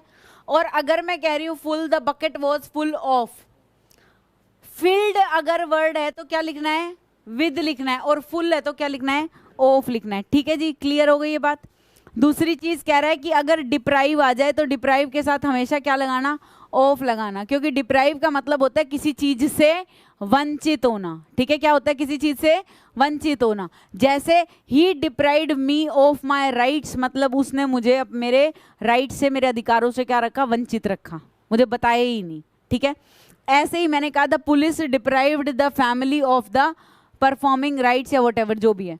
आगे चलते हैं नेक्स्ट, इसे छोड़ दो। सुपीरियर, अगर कभी भी IOR वाले वर्ड आ जाए, कौन से वर्ड आ जाए, कौन से होते हैं IOR वाले वर्ड, सीनियर, जूनियर, है ना, एक्सटीरियर, इंटीरियर, इंफीरियर, सुपीरियर, ये वाले जो वर्ड्स होते हैं IOR वाले वर्ड। इसके साथ साथ एक और वर्ड है जो इन कैटेगरी में नहीं आता लेकिन अलग है थोड़ा सा, प्रेफर। क्या वर्ड है, एडजेक्टिव में बताती हूँ ये बात, हमेशा इनके साथ हमेशा क्या लगा लेना, टू लगा लेना। क्या लगा लेना, हम बोलते हैं he senior than me, I am senior than you, I am junior than you, गलत है। सीनियर के साथ क्या आएगा, टू आएगा, जूनियर के साथ क्या आएगा, टू आएगा। बात क्लियर हो गई। देखो ध्यान से, कह रहा है superior, he is superior to you, मतलब तुमसे क्या है, बेहतर है। बोलो समझ में आया। चलूं आगे, नेक्स्ट देखो फटाफट, अगली स्लाइड पे आ जाओ। अब देखो इंफीरियर, जूनियर, प्रायर, ये मैंने बता दिया, ये नहीं यहाँ पे। आगे चलते हैं। देखो बच्चे यहाँ पे बहुत गलती करते हैं। अगर टॉक शब्द लिखा है जिसका मतलब है बात करना, क्या है, और एक टॉक का मतलब है वार्तालाप, मतलब बातचीत, बातचीत, ठीक है। तो आपको ये पहचानना है टॉक को सेंटेंस में वर्ब की तरह इस्तेमाल किया है या नाउन की तरह इस्तेमाल किया है, ठीक है जी। देखो मैंने क्या बोला, मैंने कहा I will talk to you, he will talk to manager, talk to the authority, whatever. किसी से बातचीत करने के लिए क्या लिखेंगे, टॉक टू समवन, समझ गए, टॉक टू समवन। लेकिन कह रहा है कि the talk with Pakistan, Pakistan से बातचीत, टॉक विद समवन और सम, ठीक है, समवन। तो टॉक अगर नाउन है तो विद लगाओगे, और अगर टॉक शब्द क्या है, वर्ब है, तो क्या लगाओगे, टू लगाओगे। सिंपल सिंपल सी बात है। नाउन और वर्ब की पहचान कैसे करते हैं मैंने आपको बता दिया था। आपको हमेशा सेंटेंस में जरूर पढ़ना है कि नाउन हमेशा सब्जेक्ट या ऑब्जेक्ट की जगह पे होता है, ठीक है। सब्जेक्ट और ऑब्जेक्ट की जगह पे आया या तो वो नाउन होगा या प्रोनाउन होगा, दैट्स इट। तो ये सबसे अच्छा तरीका है इसको बहुत अच्छे से आइडेंटिफाई करने का, पहचानने का, ठीक है। आगे चलो, नेक्स्ट लिखा है आपके पास लिसन। लिसन के साथ हमेशा टू है। बहुत बार इंटरव्यू तक, कई बार मैं जब बच्चों को तैयारी कराती हूँ और बच्चों से पूछती हूँ कि वे बताओ व्हाट आर योर हॉबीज, तो कहता है जी listening music. Listening to music होता है, लिसन के साथ हमेशा क्या आता है, टू आता है। क्लियर हो गई ये बात। आगे सुनो, नेक्स्ट है suggest. I suggested to him, ठीक है, सजेस्ट के साथ क्या लगाओगे, टू लगाओगे। अब समझने वाली बात यहाँ पे कौन सी आ गई वो सुनो। शब्द लिखा है अग्री, ठीक है, एग्री विद समवन और एग्री टू समथिंग, ठीक है। कैसे लिखोगे, इसका नोट कैसे बनाओगे, देखो ध्यान से, यहां पे लिख देती हूं। आप लिखोगे मैम एग्री विद आएगा अगर किसी व्यक्ति का नाम लिखा है, ये मैंने शॉर्टकट में लिख दिया समवन, और एग्री टू समथिंग अगर हम किसी चीज की बात कर रहे हैं तो क्या आ जाएगा, समथिंग। भाई मैंने बोला I agree to your proposal, मैं तुम्हारी बात से सहमत हूं। तुम्हारी बात क्या हो गया, कोई चीज हो गई, तो मेरे को क्या लगाना पड़ेगा, टू लगाना पड़ेगा। समझ रहे हो इस बात को। और मैंने कहा कि भाई अगर मैं कह रही हूं मैं तुमसे सहमत हूं तो आई एग्री विद यू, ठीक है, I agree with him. Clear, clear है भाई ये बात, यहां तक समझ में आ गया सबको। आगे देखो फटाफट, नेक्स्ट आ जाता है अवेल। ये भी एक और इंपॉर्टेंट वर्ड है जो पेपर में काफी बार आता है, लेवल का पेपर है, लेवल का कोई वर्ड है ये, ठीक है। एक्चुअली अवेल का मतलब होता है किसी चीज का लाभ उठाना, और इसके साथ हमेशा हम क्या लगाते हैं, ऑफ लगाते हैं। क्या लगाते हैं, लेकिन ये अवेल है ना बिल्कुल रिकनसाइल का भाई है। किसका भाई है, रिकनसाइल का मतलब क्या था, जल्दी बता दो मैं देखूं कितना याद है। समझौता करना। क्या बताया था, बिना मन के किसी चीज को स्वीकार जब हम करते हैं उसके लिए हम क्या वर्ड लगाते हैं, रिकनसाइल शब्द लगाते हैं। समझ गए। तो मैंने कहा शी रिकनसाइल्ड हरसेल्फ, क्या लगाया था, रिफ्लेक्सिव प्रोनाउन। क्या लगाया था, रिफ्लेक्सिव प्रोनाउन, और क्या लगा दिया था, टू लगा दिया था, करा था। ऐसे ही अवेल में क्या करना है, देखो ध्यान से, आई अवेल्ड, क्या लिखा है, I availed myself of the opportunity. Avail का मतलब क्या हो गया, लाभ उठाना। उसके बाद पहले क्या लिखना पड़ा, रिफ्लेक्सिव प्रोनाउन। क्या लिखना पड़ा भाई, यहां पे ही लिखा होता तो तुम क्या लिख देते, हिमसेल्फ। क्या लिख देते हैं भाई, शी लिखा होता तो क्या लिख देते हैं, यहां दे लिखा होता तो क्या लिख देते हैं। बात समझ में आ रही है, क्लियर क्लियर दिमाग में जा रहा है। तो यही चीज आपको समझनी है कि आप, बिल्कुल भाई बिल्कुल ठीक है, ठीक है। देखो प्रायर वर्ड भी उसी के साथ आ जाएगा, इसलिए मैंने IOR वाले वर्ड्स पे स्ट्रेस नहीं दिया। मैं आगे चलती जा रही हूँ क्योंकि बहुत कंटेंट है मेरे पास इस टाइम बताने को, ठीक है। ये इंपॉर्टेंट वर्ड है कि अवेल शब्द के साथ पहले रिफ्लेक्सिव प्रोनाउन आएगा और फिर क्या आ जाएगा। तो आपको अवेल के साथ क्या करना है, ऑफ लगाना है। अगला देखो फटाफट, नेक्स्ट एनॉयड। अगर मैं कह रही हूं कि भाई किसी से चिढ़ना, किसी व्यक्ति से, तो आप क्या लगा दोगे, विद लगा दोगे। अगर किसी चीज या किसी बात की बात कर रहे हैं तो क्या लगा दोगे, एट लगा दोगे। जैसे I annoyed with her, I annoyed with her, और I am annoyed at her misbehaviour. अब मिसबिहेवियर तो चीज हो गई, चीज हो गई तो उससे पहले क्या लगाऊंगी, एट लगाऊंगी। बात समझ रहे हो। लेकिन अगर व्यक्ति का नाम आ गया तो उससे पहले क्या लगाऊंगी, विद लगाऊंगी। क्लियर हो रहा है, चलूं आगे। अच्छा मुझे तसल्ली से एक बार ये बता दो, सच में समझ आ रहा है कि भागे जा रहे हैं क्रैश कोर्स के नाम से। भाई सही सही बताना एक बार। ऑनलाइन स्टूडेंट्स मुझे कमेंट चाहिए सबका अभी की अभी, फास्ट। क्योंकि देखो मेरे भागने का कोई फायदा नहीं है, लेकिन मैं इसलिए भाग रही हूं कि मैं भागूंगी तो तुम मेरे पीछे पीछे भागोगे, तुम्हारे स्पीड अगर अंदर बढ़ेगी तो स्पीड की वजह से ही तुम क्वालिफाई कर जाओगे, नहीं तो कहीं ऐसा ना हो कि टाइम पूरा हो जाए और अपना ज्ञान लेते रह जाए।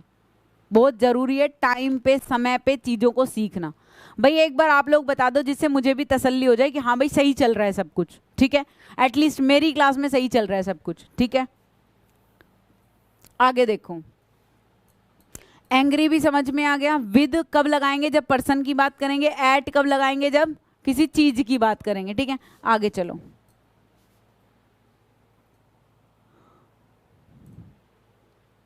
अब आ गया दूसरा एक और इंपॉर्टेंट वर्ड, अडेप्ट। बहुत आता है अडेप्ट भी पेपर में, ठीक है, आ रहा है। चलो बहुत बढ़िया, वेरी गुड।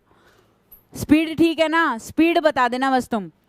अडेप्ट वर्ड अगर कभी लिखा है तो पेपर में दो अडेप्ट आएंगे, ADAPT, ADEPT, अडेप्ट।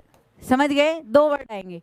ये अडेप्ट का मतलब होता है ढालना किसी एनवायरनमेंट में। अब मेरी स्पीड के साथ तुम अगर अपनी स्पीड मिला लेते हो तो you adapted to the environment. क्या जाएगा? You adapted to the environment. बात क्लियर है? लेकिन अगर मैंने कहा ये वाला अडेप्ट लिखा है, इसका मतलब होता है निपुणता, प्रोफिशिएंसी, और आप यहाँ पे क्या लगा दोगे? इन लगा दोगे, ठीक है। भाई मैंने PDF सेंड कर दी, ऑलरेडी सेंड कर दी, चाहे तुम क्लास छोड़ के एक बार चेक कर लो। याद तो नहीं है लेकिन समझ सब में आ रहा है, ये जरूरी है कि समझ आना चाहिए, ठीक है। चलो बहुत बढ़िया, इसका मतलब सही चल रहे हैं हम कहीं ना कहीं, ठीक है। क्लियर हो गई भाई बात? अगर APT हो तो क्या लगा दोगे? EPT हो तो क्या लगा दोगे? इन। ये समझ में आना चाहिए, ठीक है। देखो ये कह रहा है we adapt ourselves to the environment. इसका मतलब तुमने अगर ध्यान दिया हो, रिकनसाइल के साथ एक रिफ्लेक्सिव प्रोनाउन आया था, उसके साथ क्या लगाया था? टू। अवेल के साथ रिफ्लेक्सिव प्रोनाउन आया था, उसके साथ क्या लगाया था? ऑफ। अवेल के साथ क्या लगाया था? ऑफ। समझ रहे हो? और अडेप्ट के साथ क्या आ गया? फिर से रिफ्लेक्सिव प्रोनाउन आ गया, और फिर क्या आ गया? तो ये बात आपके समझने वाली है। यही चीज हर बच्चे को जाननी है कि ऐसा क्वेश्चन एग्जामिनर जरूर देता है। क्यों? इस सेंटेंस में वो 2 चैप्टर की नॉलेज चेक करेगा, और हर कोई चाहता है कि एक तीर से 2 निशाने लगे। समझ गए? एक ही क्वेश्चन जिसमें कितने नंबर देने पड़े उसे? कितने नंबर देने पड़े उसे? 0.8। समझ गए? और एक ही उसमें वो तुम्हारे 2 चैप्टर की नॉलेज पूरी चेक कर ले। तो ऐसे शब्दों पे आते ही मैं बोल देती हूँ कि भाई ये बहुत इंपॉर्टेंट है, क्योंकि ये कई बार दे चुका है। ADAPT, ठीक है भाई। आगे चलो, नेक्स्ट देखो, नेक्स्ट देखते हैं। अब आ गया एडजेसेंट। वर्ड क्या है? एडजेसेंट। देखो एडजेसेंट के साथ हमेशा टू लगा देना। जैसे मैंने कहा where is Lucent coaching classes, आपने कहा it is adjacent to bus stand वाली गली, क्योंकि हमारे इससे लगती हुई, बिल्कुल लगती हुई क्या है? एडजेसेंट क्या है? आपने मैथ्स में कभी पढ़ा होगा कि मैम ये एंगल जो है कैसे एंगल है? एडजेसेंट एंगल है। क्यों? क्योंकि एक रो इनकी क्या है? कॉमन है। तो जब भी एडजेसेंट वर्ड आ जाएगा तो तुम क्या लगा दोगे?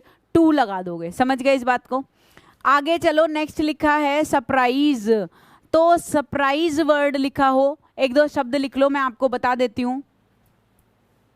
शब्द लिख लो, 1-2 बता देती हूं। कौन कौन सा जरा देखो। अगर कभी सरप्राइज लिखा हो, ठीक, अगर अमेज लिखा हो, एस्टोनिश्ड लिखा हो, सरप्राइज, अमेज, एस्टोनिश्ड, फ्राउन लिखा हो, स्टेयर लिखा हो, गेज लिखा हो, ठीक है। और कौन कौन से वर्ड हैं? शॉक्ड लिखा हो, शॉक्ड लिखा हो, ये वर्ड है ज्यादातर जो अभी याद आ रहे हैं वही लिख लो। ये सब देखने से रिलेटेड है, ठीक है। इन सब के साथ हमेशा क्या लगाओगे तुम? एट लगाओगे। Surprise at, amaze at, amuse at, astonish at, gaze at, stare at, shocked at, ये वाले शब्द अगर लिखे हो, इन सब का मतलब देखना होता है। जिसको इसका मतलब नहीं पता वो मतलब बता देती हूँ क्लियरली। इसका मतलब होता है देखना।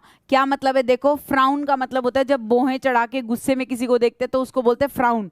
जैसे मैंने कहा the uncle was frowning at me, that uncle was frowning at me, मतलब आंखें चढ़ा के गुस्से में बोहें चढ़ा चढ़ा के मुझे गुस्से से डांट रहा था, ठीक है। ऐसे ही सरप्राइज की बात करें तो अचंभे से जब हम किसी चीज को देखते हैं, अमेज भी उसी सेंस में आता है, एस्टोनिश भी उसी सेंस में आता है, मतलब आश्चर्यचकित होना। स्टेयर का मतलब घूर घूर के देखना गुस्से में। गेज का मतलब होता है किसी को देखते चले जाना, राइट। लुक के साथ भी क्या लगा दोगे, एट लगा दोगे। शॉक का मतलब भी क्या होता है, अचंभे में रहना, एकदम हक्का बक्का रह जाना, तो आप उन सब के साथ क्या लगाओगे, एट लगाओगे। क्लियर है भाई सबको ये बात? आगे चलूं, नेक्स्ट देखो। ठीक है सिद्धार्थ जी, रब कर दूं, नोटेड, पक्का, ठीक। देखो अब बात आ गई किस वर्ड की, अमेज हो गया, एस्टोनिश हो गया, सरप्राइज हो गया, एडजेसेंट हो गया। अब आ जाओ अबाइड, पिछले पेपर में आया हुआ है। अबाइड के साथ क्या आएगा, बाय आएगा। लिख लो, अबाइड के साथ क्या लिखोगे, हमेशा बाय लिखोगे। कौन सा सेंटेंस आता है वो भी बता देती हूँ। We must abide by traffic rules, abide के साथ क्या आ जाएगा, बाय आ जाएगा, ठीक है। हाँ जी, शॉक का क्वेश्चन आया हुआ था एक बार पेपर में, ठीक है।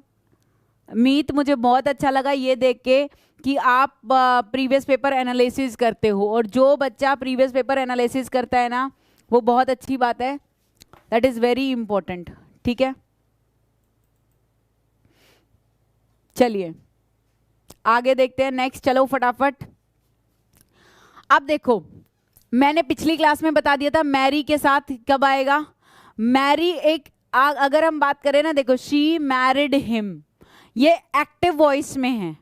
अगर पैसिव वॉइस में है तो हम मैरिड के साथ क्या लगाएंगे, टू, ठीक है। आपको ये चीज ध्यान रखनी है, अगर एक्टिव वॉइस है तो मैरी शब्द के साथ कोई प्रपोजिशन नहीं, पैसिव वॉइस है तो प्रपोजिशन आएगा। फेवरेबल के साथ क्या लगाते हो, टू लगाते हो, ठीक है। चलिए और देखिए फटाफट से, प्रेफर, ऑब्लाइज, डेफिशिएंट, डेफिशिएंट बता देती हूँ, ठीक है। देखो लैक, अगर आप लैक वर्ड की बात करें, यू लैक समथिंग, लैक के साथ कोई भी प्रपोजिशन नहीं लगा, ठीक है। डेफिशिएंट के साथ आप क्या लगा देते हो, डेफिशिएंट के बाद आप क्या लगा रहे हो, इन लगा रहे हो, डेफिशिएंट इन। जैसे प्रोफिशिएंट इन, ऐसे ही क्या लिखा, डेफिशिएंट इन, ठीक है।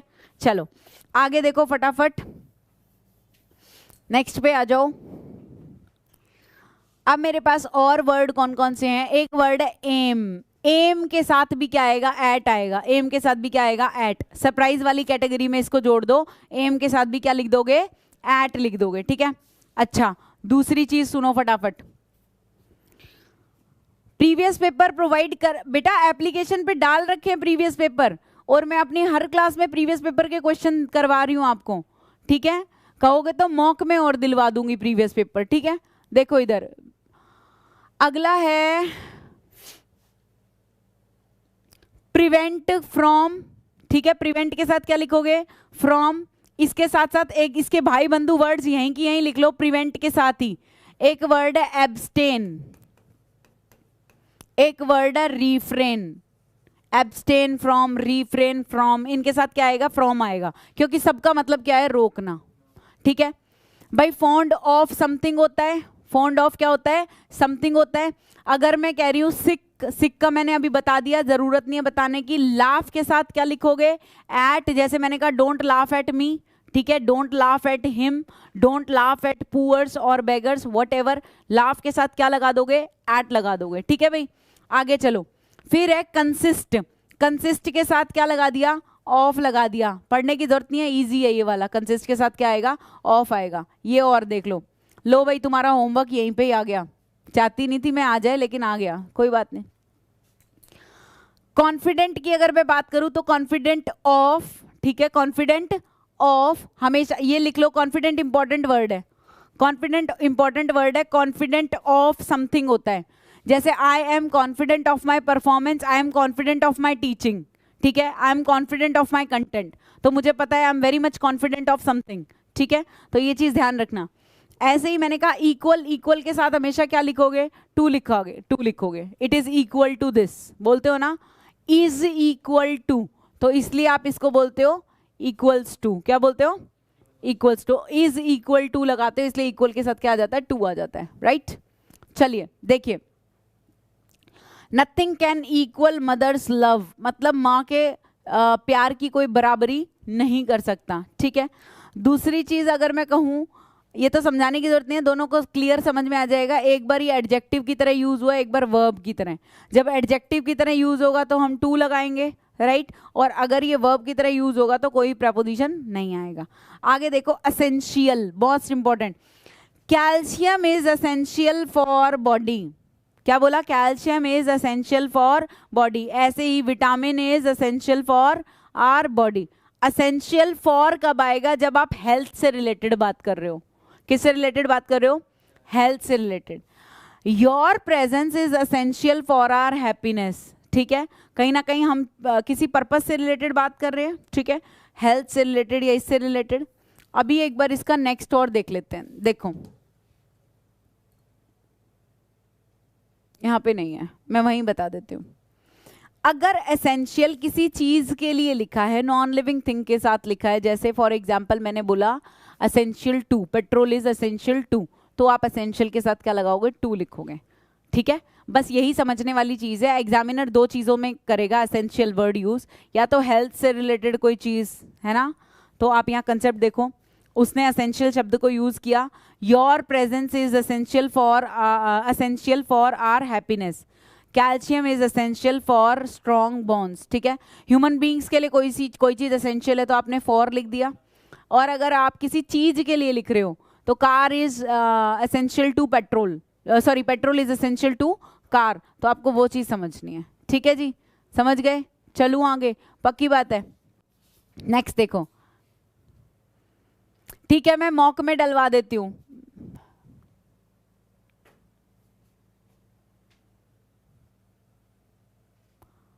अप्पू आप क्या कह रहे हो, मैम ये वो सीट है कि इनके साथ ये ही प्रेपोजिशन आएगी, कोई और नहीं आ सकती ना।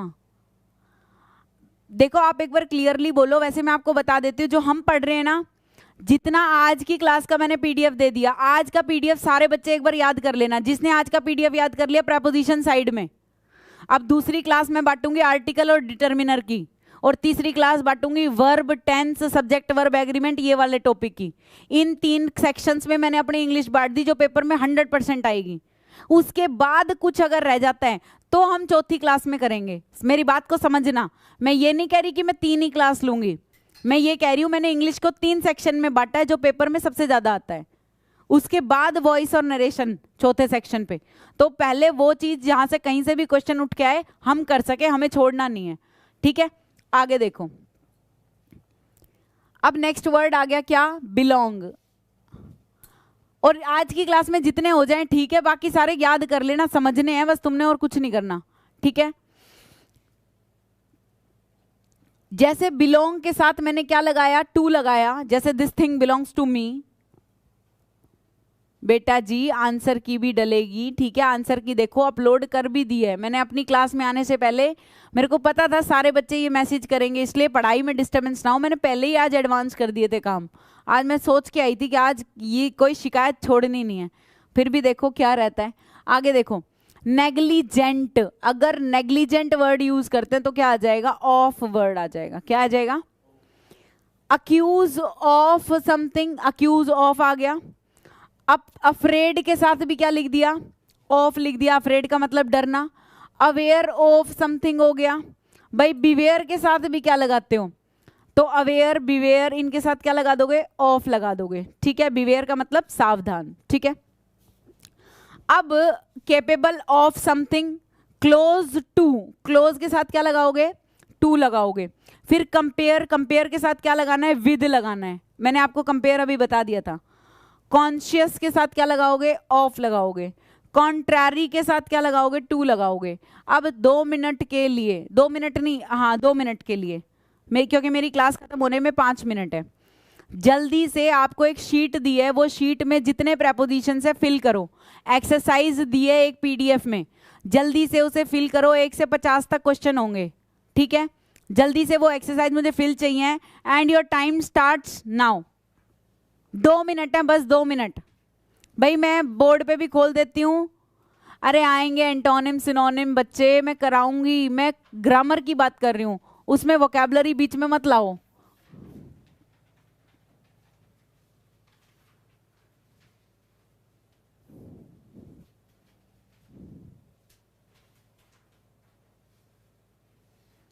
ये फटाफट से फिल करो जल्दी। मैंने पीडीएफ में डाला है, एक बार चेक कर लो। ये एक्सरसाइज चाहिए मुझे अभी।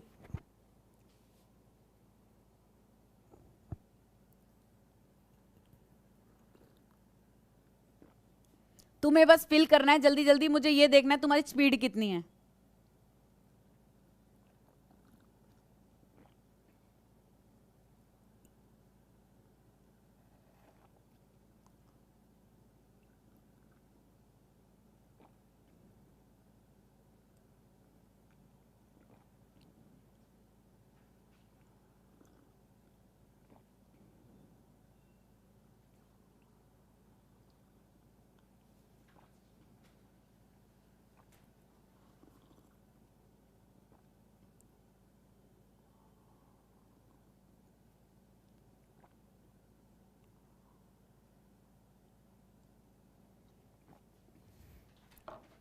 जल्दी जल्दी, आधा मिनट रह रहा है बस, जल्दी बेटा।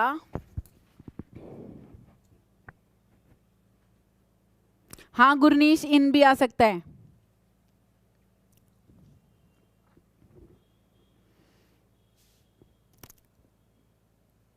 मेरी वीडियो हटेगी ना जैसे आज की क्लास की, उसमें पीडीएफ भी लिखा होगा, आप लोग करते रहो। आज की क्लास की, ठीक है, उसमें पीडीएफ भी लिखा होगा। जो पीडीएफ पे टिक करोगे तो आपको ये वाला एक्सरसाइज और जितना भी मेरे पास है वो सब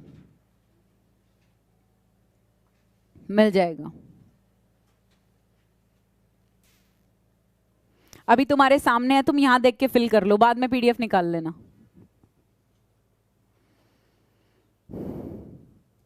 डन? 2 मिनट हो गए, खत्म, time up, time up. Time ही नहीं मिला, यही होएगा। देखो इधर, यहां तक करवा देती हूँ, बाकी होमवर्क कर लेना, लेकिन स्टॉप वॉच से करोगे, सिर्फ इसी शर्त पे, ठीक है। अगर वर्ड लिखा ही इज सिटिंग, क्या लिखा तुमने, क्या लिखा? आंसर दे लो तुम साथ साथ, अभी की अभी आंसर दे लो ऑनलाइन वाले, कोई दिक्कत नहीं है।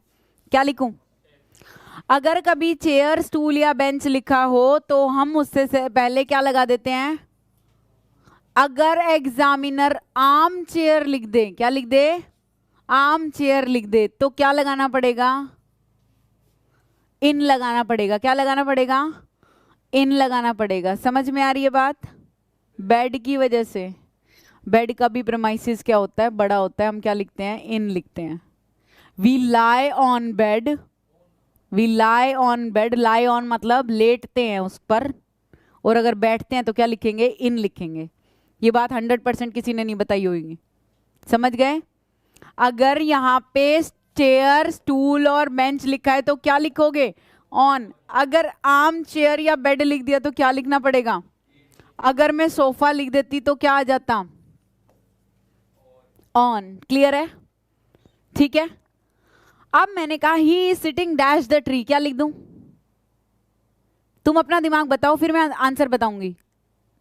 देखो अगर अपनी कमियां नहीं बताओगे तो मैं सुधार नहीं कर पाऊंगी। झट से आंसर दो।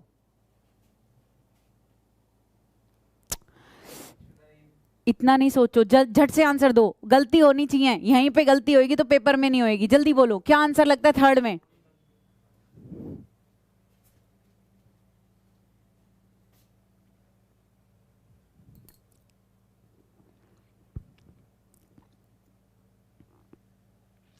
ठीक है आपू, आपको जो भी समझना हो मेरे से एक बार समझ लेना, मैं बता दूंगी। जल्दी बोलो, क्या लिखूं? अब देखो, अगर आप ये कह रहे हो कि मैम यहाँ पे ऑन लिख दो, तो हम बंदर थोड़ी हैं। ब्रांच ऑफ लिखा होता तो ऑन लिख देते कि टहनी पे बैठे हैं। हम इंसान हैं, ही इज सिटिंग, समझ गए? या तो वो मेंशन करता bench of tree, branch of tree, समझ गए कि टहनी पे बैठा है, तब तो ऑन लिख देते, मान जाते। लेकिन हम बंदर थोड़ी है जो हम ऑन लिखेंगे कि उस पर चढ़ के बैठेंगे।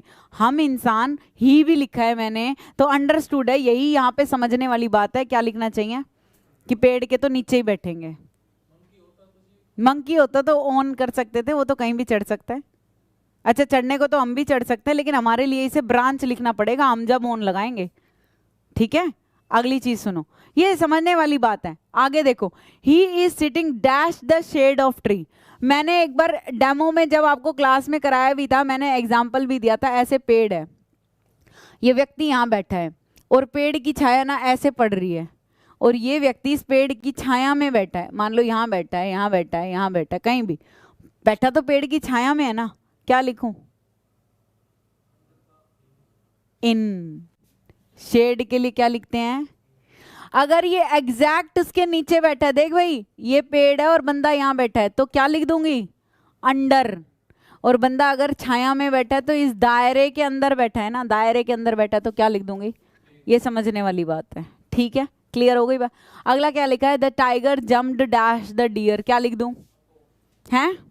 अपॉन। क्यों लिखूं अपॉन? जरा वो सुन लो फटाफट, बस ये सुन लो अपॉन क्यों आया।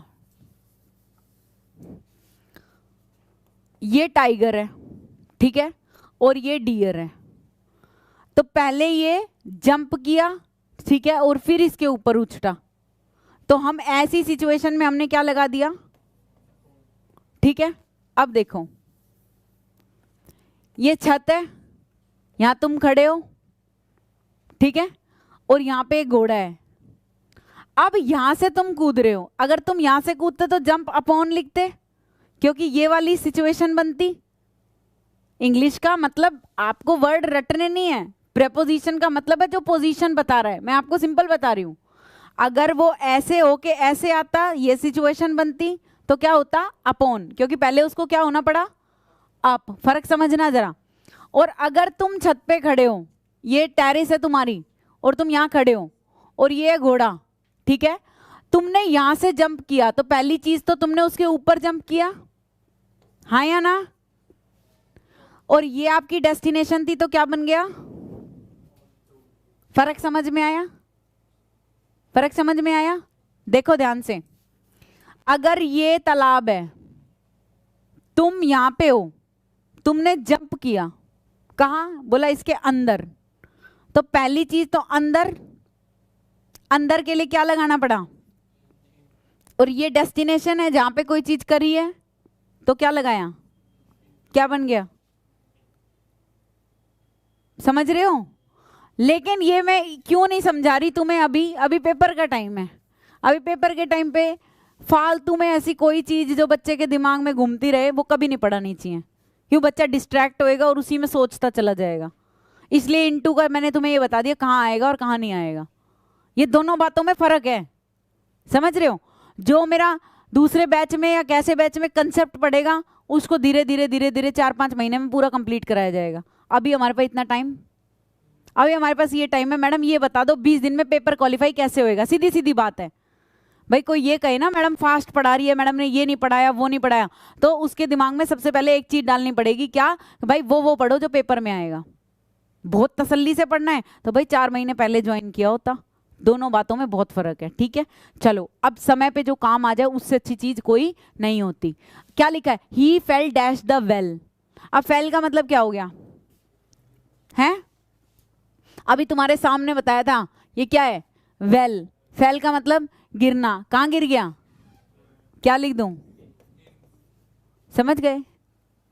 बस मैंने वेल की जगह पौंड बनाया था, नीचे से ये हटा दूं, ये पौंड बन गया। समझ गए? आगे देखो इधर, he jumped dash his horse and rode away. ये मैंने अभी समझाया था। क्या लिखूं? On to. बात समझ में आ गई? अभी एग्जाम्पल दिया था मैंने, नीचे वाला सेंटेंस पढ़ा भी नहीं। अगला क्या लिखा है? Trees are planted dash the road. क्या लिख दूं भाई? अब एक बात सोचो, देखो सोचो, ये रोड है, तुम पेड़ कहाँ उगाओगे, यहाँ उगाओगे या यहाँ उगाओगे? हैं? देखो अगर ऑन द रोड कहोगे तो इसका मतलब पेड़ के रोड के ऊपर उगा रहे हो, वो तो गलत है। और कंक्रीट की रोड है, कैसे उसके ऊपर उगाएंगे, गाड़ी कैसे चलेगी, है ना। मेन मुद्दा क्या आ गया कि हमने पेड़ उगाए, राइट। कह रहा है he trees are planted dash the road, मतलब आप इसके लिए वर्ड लिखोगे अलोंग द रोड। क्या लिखोगे, क्यों लिखोगे? सुनो मेरी बात, इस रोड को मैं ऐसे ना करके कैसे कर देती हूं, ऐसे कर देती हूं, देखो हॉरिजॉन्टल। अब ये चीज कांस्टेंट है, रोड की अपनी शेप है, सीधी सीधी चल रही है, इसके साइड में हम क्या लगाते चल रहे हैं, रोड चल रही है कि हम चल रहे हैं। एक चीज कांस्टेंट और दूसरी उसके साथ साथ पैरेलल चलती रहे तो क्या वर्ड लगा देते हैं, अलोंग लगा देते हैं। क्या लगा देते हैं, बोलो बात भेजे में गई, पक्की बात है। अगर मान लो ये रोड नहीं होती, अगर मान लो ये रोड नहीं होती, ये तुम होते और ये मैं होती, और हम कैसे चलते, साथ साथ चलते, तो क्या लिख देती मैं, अलोंग विद लिख देती। क्या लिख देती, अलोंग। समझ गए। लेकिन ये नदी है और ये तुम हो, नदी अपनी शेप में है और तुम उसके किनारे किनारे चल रहे हो। जब एक चीज कांस्टेंट और दूसरी उसके बराबर चले तो अलोंग, और दोनों एक साथ चलें तो अलोंग विद। फर्क समझ में आ गया, पक्की बात है। अब सुनो मेरी बात ध्यान से, देखो वैसे कहने को आज की क्लास ओवर हो चुकी है, जितना मैं करा सकती थी उतना मैंने आपको करा दिया, मैं यहाँ पे लिख भी देती हूँ। लेकिन अभी हमारे पास ये वाले वर्ड्स रह गए और ये वाले वर्ड्स भी रह गए जो मैंने आपको एक्सरसाइज दी है। इतने दूसरा टीचर आए, इतने फटाफट से पहले क्या कर लो, आप इसकी एक्सप्लेनेशन कर लो। या कंटिन्यू रखनी है क्लास? नहीं, आप, मैं एक बार पूछ लेती हूँ।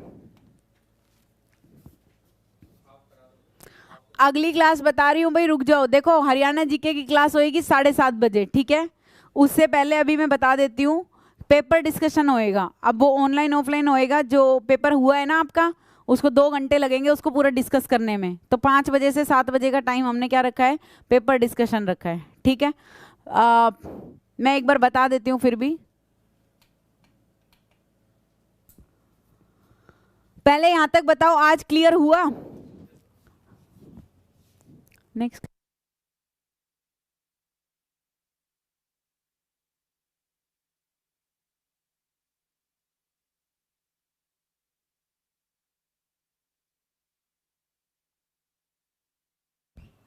चलो सुनो मेरी बात, अभी 20 मिनट मैंने और ले लिए, 5:30 तक कवर कर लेते हैं, हम एक्सरसाइज पूरी कर लेते हैं, जो करा है शुरू वो कर लेते हैं, ठीक है। और करण सर की क्लास होगी 7:30 बजे, किस चीज की, हरियाणा जीके की, ठीक है। देखो इधर,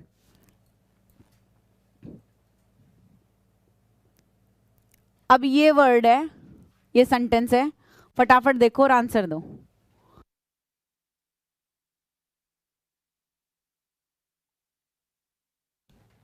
माई कौन है, आवाज आ रही है?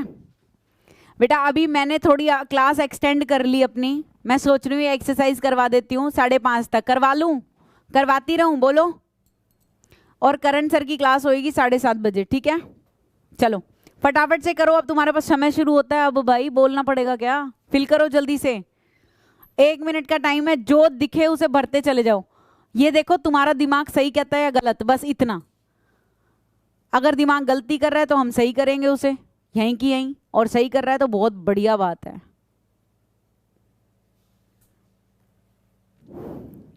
ओके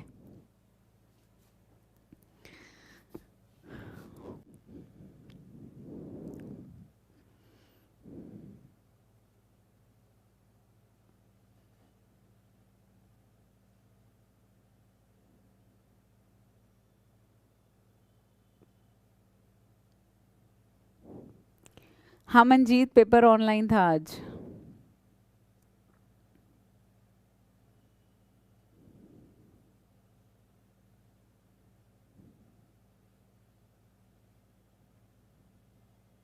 और अभी 6 बजे वोकेबलरी कराऊंगी मैं, ठीक है। 6 बजे वोकेबलरी कराऊंगी Lucent coaching classes private limited वाले चैनल पे, ठीक है। तो आधा घंटा सिर्फ वोकैबलरीज कराऊंगी, तो वो वोकैब्स कर लेना बस। ब्रेक है कुलदीप 5:30 से 7:30 तक। 6 से 6:30 मैं यूट्यूब पे आपको अपने वोकैब्स याद कराऊंगी, ठीक है, Lucent coaching classes private limited वाले चैनल पे।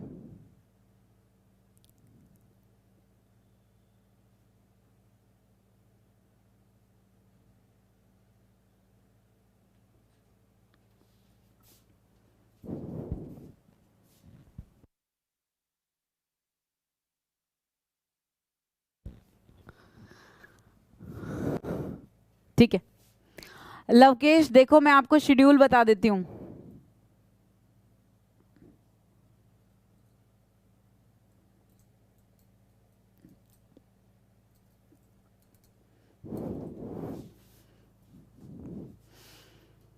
सुबह 7 से 8:30 का जो टाइम है वो है मैथ्स की क्लास का। आज कुछ प्रॉब्लम हुई थी, इंटरनेट वगैरह का इशू था, ठीक है, इस वजह से नहीं हुई थी। बाकी 7 से 8:30 का जो टाइम है वो मैथ्स का है। फिर 8:30 से और 10 बजे तक का जो टाइम है वो जीके का है, जो नरेंद्र सर कराते हैं, ठीक है। फिर 10 से 11 मॉक टेस्ट का टाइम है, मॉक टेस्ट। फिर ये 3 घंटे जो पढ़ा है उसको रिवाइज करना है सारे को, ठीक है। और 2 बजे क्लास स्टार्ट होगी, 3:30 बजे जैसे स्टैटिक जीके की क्लास चलती है, आज फिजिक्स की क्लास थी। फिर 3:30 से 5 है मेरी क्लास का टाइम डेली, ठीक है। अब मैं इसमें अपना नाम लिख देती हूँ क्योंकि कभी मैं इंग्लिश पढ़ाती हूँ, कभी मैं जीके पढ़ाती हूँ, मेरा काम है मेन पेपर की तैयारी करना। फिर करंट सर की क्लास शुरू होती है 7 या 7:30 बजे, अब उसको मैं 7 ऑनवर्ड्स लिख देती हूँ, 7 PM ऑनवर्ड्स। तो करंट सर की क्लास आपको पता है अभी इसलिए पता नहीं चलती क्योंकि उनका शेड्यूल थोड़ा ऐसा ही है, लेकिन हाँ वो क्लास का टाइम क्लास डेली लेंगे। तो आज उनकी क्लास 7:30 बजे है, ठीक है। ये शेड्यूल है लवकेश, जल्दी बताओ समझ में आ गया? भाई मेरा चैनल है, बहुत बार बता चुकी, लूसेंट कोचिंग क्लासेस,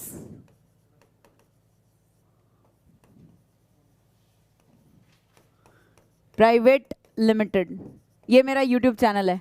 इस पे वोकैब्स कराती हूँ मैं रोज 6 बजे शाम को, ठीक है। हाँ टेलीग्राम का लिंक आप मेरे व्हाट्सएप से ले लेना,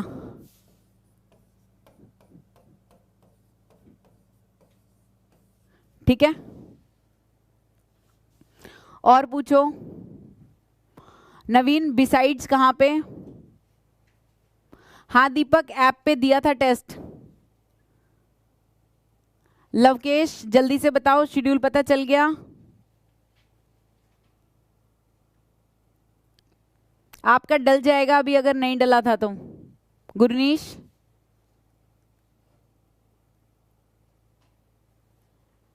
करवा दूंगी मैं प्रोवाइड। और बोलो कोई समस्या है तो जल्दी, नहीं तो एक्सरसाइज पे आ जाओ फटाफट, टाइम वेस्ट नहीं चाहिए बिल्कुल भी। हाँ जी ये डेली का है, डेली यही टाइम है, ये टाइम है डेली का। हाँ बेटा डेली का टाइम टेबल है। हाँ भाई डन कर लिया, आ जाओ फटाफट एक्सरसाइज सॉल्व करते हैं। चलो बहुत कुछ समझाना है यार, इसमें बहुत चीजें हैं, देखो जल्दी से। बेटा सब कुछ इन्हीं के अंदर आ जाएगा, इसी शेड्यूल के अंदर। अब जैसे मान लो ये जीके की क्लास है तो यहाँ पे मान लो साइंस भी कवर करा दी, इसको हटा के हिंदी लगा दी। टाइम शेड्यूल देखो, ये शेड्यूल टाइमिंग बताने का काम है, क्लास नहीं बताई जाएगी, ठीक है। चलो जल्दी करो, फिर 6 बजे आगे भी क्लास करनी है। अब यहां पे क्या लिखा है? ही वॉक डैश द रोड, क्या लिखा है? He walked dash the road. अब तुम फटाफट से बता दो इसमें क्या लिख दूं? रोड लिखा है तो क्या लिख दूं? सिंपल सी बात है, अलोंग आ जाएगा। दूसरे पे क्या लिखा है तुमने? कम। अब देखो कम के साथ टू भी लिख सकते हो। देखो इधर समझो ध्यान से, इधर देखो, अगर तुम वहां खड़े हो मैं यहां खड़ी हूं और मैं तुम्हें बुला रही हूं इधर आओ, तो मैं कहूंगी कम टू मी, मेरे पास आओ। तो टू क्यों लगाया? क्योंकि मैं डेस्टिनेशन हूं, समझ गए। मैं यहां पे विद भी लगा सकती हूं, मैं यहां लिख देती हूं विद, अगर मैं कह रही हूं कम विद मी, जैसे हम यहां पे जा रहे हैं, ठीक है, या तो मैं कहती लेट्स गो विद मी, या मैं कहती कम विद मी, मेरे साथ आओ, तो मैं कम के साथ क्या लगा सकती थी, विद भी लगा सकती थी। लेकिन अगर मैं और तुम एक साथ चल रहे हैं तो मैं क्या लगा देती, कम। बोलो समझ में आया? इसमें कोई ये नहीं कह सकता कि टू आएगा, विद आएगा या लॉन्ग विद आएगा, इसमें तीनों आ सकते हैं। मेरा काम है तुम्हें समझाना कि कब कब क्या क्या आ सकता है। बोलो समझ में आया? पक्की बात है, हाँ या ना? अगला बता दो, put the blanket dash the sleeping baby, ये मैंने डेमो में सबसे पहले दिन बताया था। जब कोई चीज किसी चीज को ऊपर से, इधर देखो, ऊपर से आके क्या करती है, कवर कर लेती है, क्या लगा देते हो, ओवर लगा देते हो। क्या लगाते हो? तो मैंने कहा put the blanket over the baby. बात समझ में आ रही है?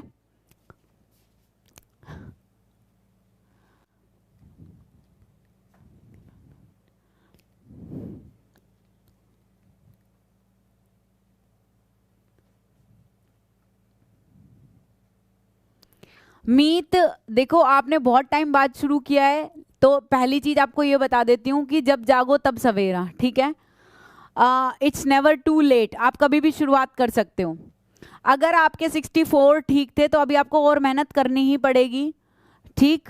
ये सब रिकॉर्डेड भी है जी, ये सब रिकॉर्डेड भी आपकी क्लासेस रिकॉर्डेड इसलिए कि आप जो दिन में पढ़ रहे हो उसको 2 बार 3 बार 10 बार जितना देख सकते हो उतनी बार देखो, जो ये क्लासेस दिमाग में बैठ जाएं।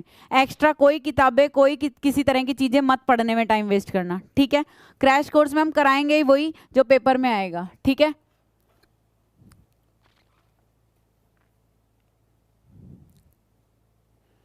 चलो रोहित, मैंने पूरी कोशिश की है आपको आंसर देने की। मॉक टेस्ट खुद करना है, ठीक है जी। चलो अब आगे चलो, एक्सरसाइज सॉल्व करते हैं फटाफट, बात नहीं करो बिल्कुल भी। आगे लिखा है fan is just dash your bed. भाई ये तुम्हारा बेड है, ये पंखा लगा हुआ है, ठीक है। तो क्या बोलेंगे इसके लिए कि fan is just dash your bed, over ही लिखेंगे। अबव क्यों नहीं लिखा? अबव कब लिखते हैं? अबव जब लिखते हैं जब किसी लेवल से ऊपर कहीं भी कितना भी, वास्ट सेंस में आप अबव यूज करते हो, ठीक है। अदरवाइज कोई चीज जब हमारे सिर के ऊपर है, हमें कवर दे रही है, तो हम उसको क्या बोलते हैं? ओवर बोलते हैं। तो आपको यहाँ पे क्या लिखना पड़ेगा? Fan is just over my head, ठीक है। It is just over your head या ओवर योर बेड।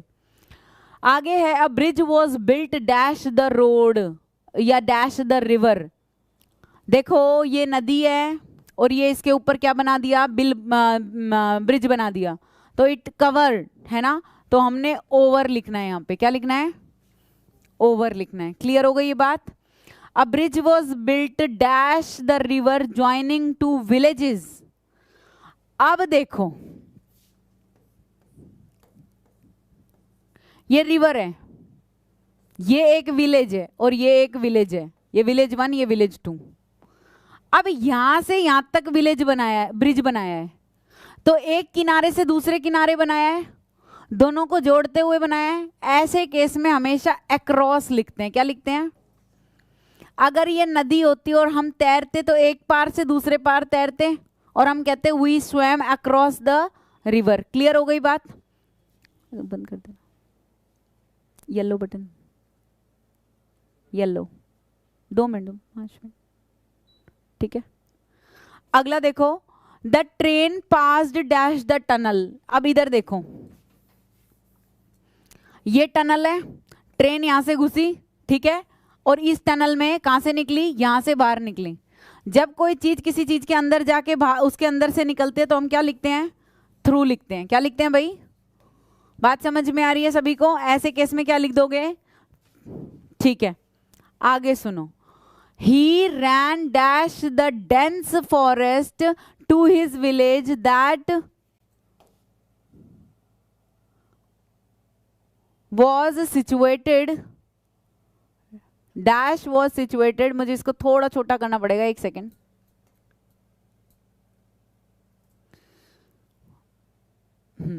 अब देखो, he ran dash the dense forest to his village that was situated dash the forest। अब बताओ इसमें क्या लिखना चाहिए? he ran through the dense forest हो सकता है ना, which was situated near the forest हो सकता है, ठीक है, इस तरह के वर्ड हम लिख सकते हैं। तो हम ऐसे में क्या लिख देंगे, he passed through the, sorry, he ran through the dense forest to his village that was situated near the forest, ठीक है, क्लियर। चलिए अगला देखिए, he slept, अब मैं थोड़ा सेंटेंस को बड़ा कर लेती हूँ इसे, he slept dash the car, गाड़ी में ही सो गया, क्या लिखेंगे उसके लिए, he slept in the car, simple, मैंने कहा गाड़ी में ही सो गया, he slept in the car, ठीक है। आगे देखो, आई केम डैश द कार, ये क्या लिखा है, रोड या फिर एयर बस या फ्लाइट। तो देखो अगर आप कभी भी ट्रेवल करते हो कार से, बस से, रोड से, तो आप क्या लिखोगे, बाय लिखोगे। लेकिन अगर कोई पैदल आया है, या फिर ये क्या लिखा है, शैंक्स पॉनी, शैंक्स पॉनी का मतलब भी पैदल होता है, शैंक्स पॉनी का मतलब क्या होता है, पैदल। आप कह रहे हो पैरों पे चल के आया या पैदल आया, बात तो एक ही है, इसके लिए हमेशा क्या लगाओगे, ऑन लगाओगे। मीन्स ऑफ ट्रांसपोर्ट कभी भी लिखा होता है तो आप उससे पहले बाय लगाते हो, क्या लगाते हो, बाय लगाते हो। क्लियर हो रही है बात। आगे देखो, आई केम डैश बाइक और स्कूटर, ऑन आ जाएगा, बाइक या स्कूटर से पहले भी क्या लगाते हैं, ऑन लगाते हैं। हॉर्स लिखा हो तो भी क्या लिखोगे, ऑन, कि भाई मैं घोड़े पे बैठ के आया, आई केम ऑन हॉर्स, ठीक है। अगला देखो क्या लिखा है, बर्ड्स लिव डैश ट्री, क्या लिखूं, बर्ड्स लिव डैश ट्रीज या नेस्ट, किसके अंदर रहते हैं, ट्रीज या नेस्ट के अंदर रहते हैं, ठीक है। इन लिख दोगे। सही निकल रहे हैं नहीं निकल रहे तुम्हारे, पहले ये बताओ, सही हो रहे हैं मैक्सिमम, एक आधी गलती हो रही है ना, कोई दिक्कत नहीं है।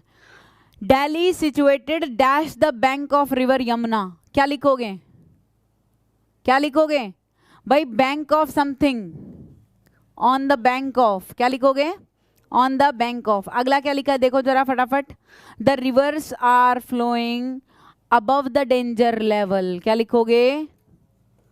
अब इसमें एक समझने वाली बात क्या है वो सुन लो फटाफट। यहाँ पे एक वर्ड लिखा है incessant rain, due to incessant rain. Incessant rain का मतलब क्या, इंसेसेंट रेन का मतलब क्या होता है, नहीं पता ना, मतलब नहीं पता, देखो अब ध्यान से समझना। रिवर क्या हो रही है, फ्लो, और वो भी कैसे, above the danger level. River danger level से अबव कब फ्लो करती है, जब रेन कैसी हो रही हो, ज्यादा हो रही हो, निरंतर हो रही हो। तो याद रखना यहाँ के आज की क्लास में तुमने क्या वर्ड सीखा है कि इनसेंट अगर वर्ड लिखा हो, क्या वर्ड लिखा हो, इनसेंट, इसका मतलब होता है निरंतर, कॉन्टिन्यूअस, निरंतर, कॉन्टिन्यूअस, ठीक है जी। चलिए आगे देखो फटाफट, नेक्स्ट लिखा है, अगले वर्ड पे आ जाओ।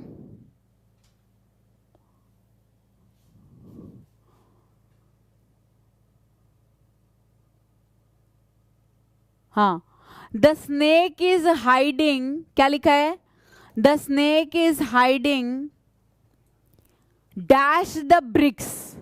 अब ब्रिक के पीछे जाके छुपेगा, नीचे जाके छुपेगा ना, नीचे के लिए क्या लिखोगे, बीनीथ, अंडर, समझ गए, तो बीनीथ वर्ड लिखोगे। अंडर क्यों नहीं लिखा, दोनों में क्या फर्क है, अंडर और बीनीथ में देखो जरा। अगर ये पेड़ है या कोई टेबल है, इसके एग्जैक्ट नीचे कोई चीज है तो ये अंडर है, लेकिन ये ईंट है और यहाँ पे स्नेक है, समझ गए, एग्जैक्ट नीचे लेकिन कितना, टच में, तो क्या लिखोगे, बीनीथ लिखोगे, अंडरनीथ लिखोगे, ठीक है। ये दोनों वर्ड यूज कर सकते हो, तो आपको यहाँ पे क्या यूज करना है, बीनीथ यूज करना है। अगला देखो जल्दी, Indira point is dash the south of India. Indira point कहां पर है, आप कहोगे it is in south of India, समझ गए, in the south of India. Direction बता रहे हैं ना, डायरेक्शन से पहले क्या लिखते हैं, इन लिखते हैं, कल की क्लास में बताया था, लास्ट क्लास में। Sri Lanka is dash the south of India. अब देखो, अब ये डायरेक्शन नहीं बता रहा, ये इंडिया है और ये कह रहा है ये श्रीलंका है, ठीक है। साउथ ऑफ इंडिया, लेकिन dash the south of India क्या लिखें? इट इज, श्रीलंका इज, तो आप यहाँ पे कहोगे, जैसे आप बोल, यहाँ पे आपको लगाना पड़ेगा टू। क्या लगाना पड़ेगा? देखो जैसे आप बोलते हो ना नेक्स्ट टू, नेक्स्ट टू मतलब उसके, तो साउथ ऑफ इंडिया के बाद के लिए आप क्या लिखोगे? टू लिखोगे। समझ गए? यहां पे आप ऐसे सेंटेंस को सॉल्व करोगे कि Sri Lanka is to the south of India, right. उसके बाद आगे लिखा है don't lean dash the wall. Wall मतलब दीवार, लीन का मतलब है सहारा लेना, आप लिखोगे अगेंस्ट द वॉल। ये मैंने पहली क्लास में बता दिया था। The train is dash the platform number 8। The train is dash the platform number 8, तो मुझे क्या लिखना चाहिए? प्लेटफॉर्म नंबर 8 क्या हो गया? एक फिक्स जगह हो गई, और फिक्स जगह से पहले हमेशा क्या लगाते हैं? एट लगाते हैं। क्या लगाते हैं? I am waiting for you at Gurgaon bus stand, at platform number 8, at railway station, तो आपको एट लगाना पड़ेगा। क्लियर? अगला देख लो फटाफट, नेक्स्ट वर्ड क्या है? I am at home. क्या लिखा है? अब सुनो, आई एम एट होम का मतलब है कि मैं घर पर हूं। क्या हूं मैं? लेकिन अगर मान लो मैं कहूं हे आई एम होम, इसका मतलब क्या हुआ? पिछली क्लास में बताया था, इसका मतलब मैं घर आ चुका हूं। इसमें रिटर्न्ड शब्द हिडन होगा। क्या होगा? हिडन होगा। पहली क्लास में भी मैंने ये वर्ड बताया था, ये बात बताई थी। अगर मैं कहती हूँ हे आई एम एट होम, इसका मतलब मैं घर पर हूं, और अगर मैं कहती हूँ हे आई एम होम, इसका मतलब मैं घर वापस आ गया हूं। am होम कब लगाया मैंने? जब रिटर्न्ड वर्ब ऑफ मोशन क्या था? वर्ब ऑफ मोशन क्या था? हिडन था, छुपा हुआ था। आपको इतना घबराने की जरूरत नहीं है, आपके पेपर में सिंपल सिंपल यहाँ पे क्या लिख के देगा? एट लिख के देगा। ठीक है? I am dash my office, क्या लिखोगे? I am dash my office में, सिंपल सी बात है, I am in my office, I am working in my office, right. So I am in my office. क्यों इन क्यों आया? इन क्यों आया? क्योंकि ऑफिस क्या हो गया एक, और मैंने कहा था कि जब वर्किंग प्लेस क्या हो तो क्या लगा देते हैं। याद आया? आपने क्या लिखा था? एट। आपने इन लिखा था कि एट लिखा था? Very good. किसी ने एट भी लिखा था? तो बेसिकली आपको पता होना चाहिए when we are working in a building, right, उसकी बात कर रहा है, तो हमें क्या लिखना पड़ेगा? इन लिखना पड़ेगा। नेक्स्ट पे आ जाओ। ही क्लाइम डैश द ट्री। अब जल्दी से बताओ मैं क्लाइम के साथ यहां क्या लगाऊं? सिंपल, अप भी लगा सकती हूँ, डाउन भी लगा सकती हूँ। Climb up, climb down. समझ गए? Climb up, climb down, simple. अगला लिखा है don't park your car in front of my gate. Next लिखा है he climb dash the branch of tree. क्या लिखोगे? नहीं समझ में आएगा। देखो देखो इधर सिचुएशन बताती हूँ। ये पेड़ है, ये इसकी ब्रांच है। एक बंदा आया और यहां से चढ़ना शुरू किया। अब चढ़ेगा तो वो कहां तक चढ़ गया था? ब्रांच तक चढ़ गया था। कहां तक चढ़ गया था?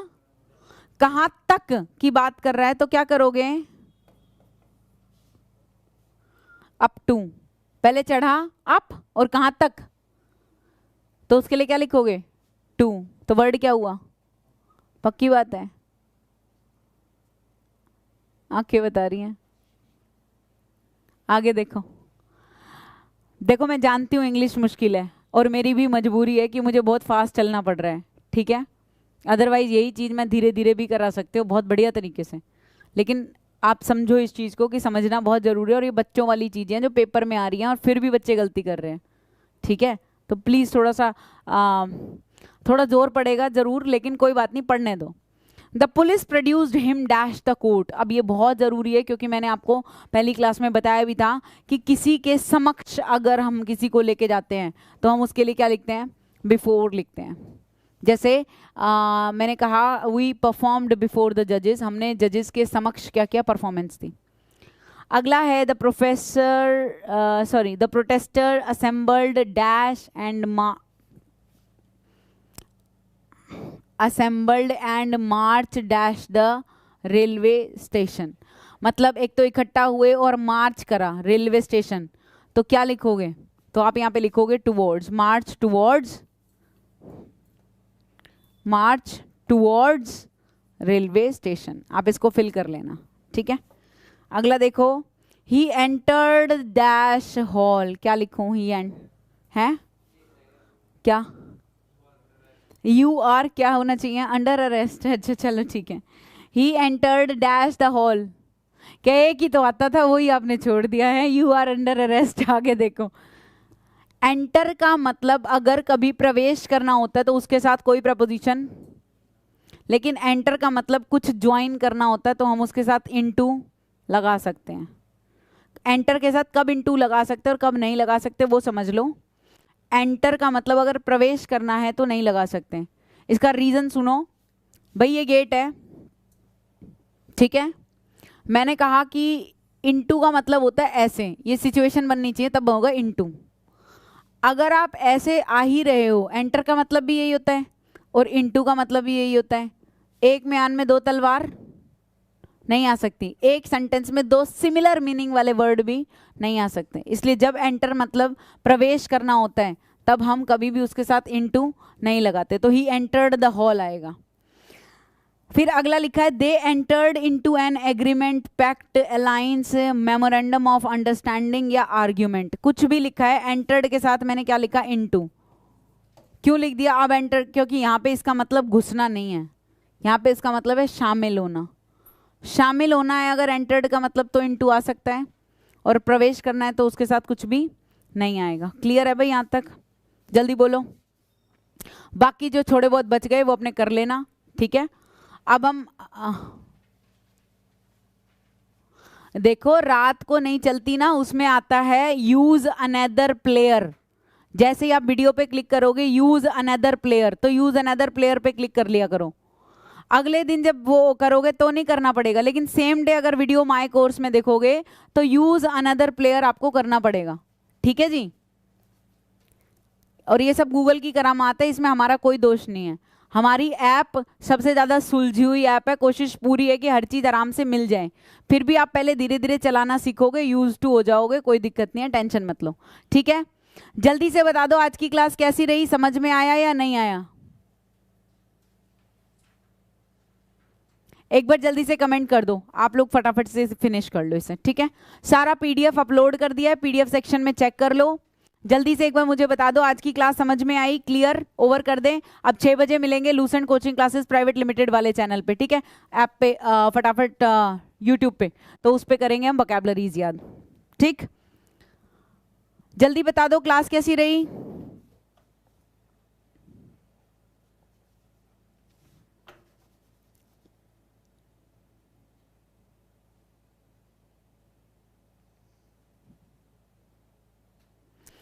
सो okay guys, it is very nice interacting with you. See you tomorrow, कल मिलते हैं।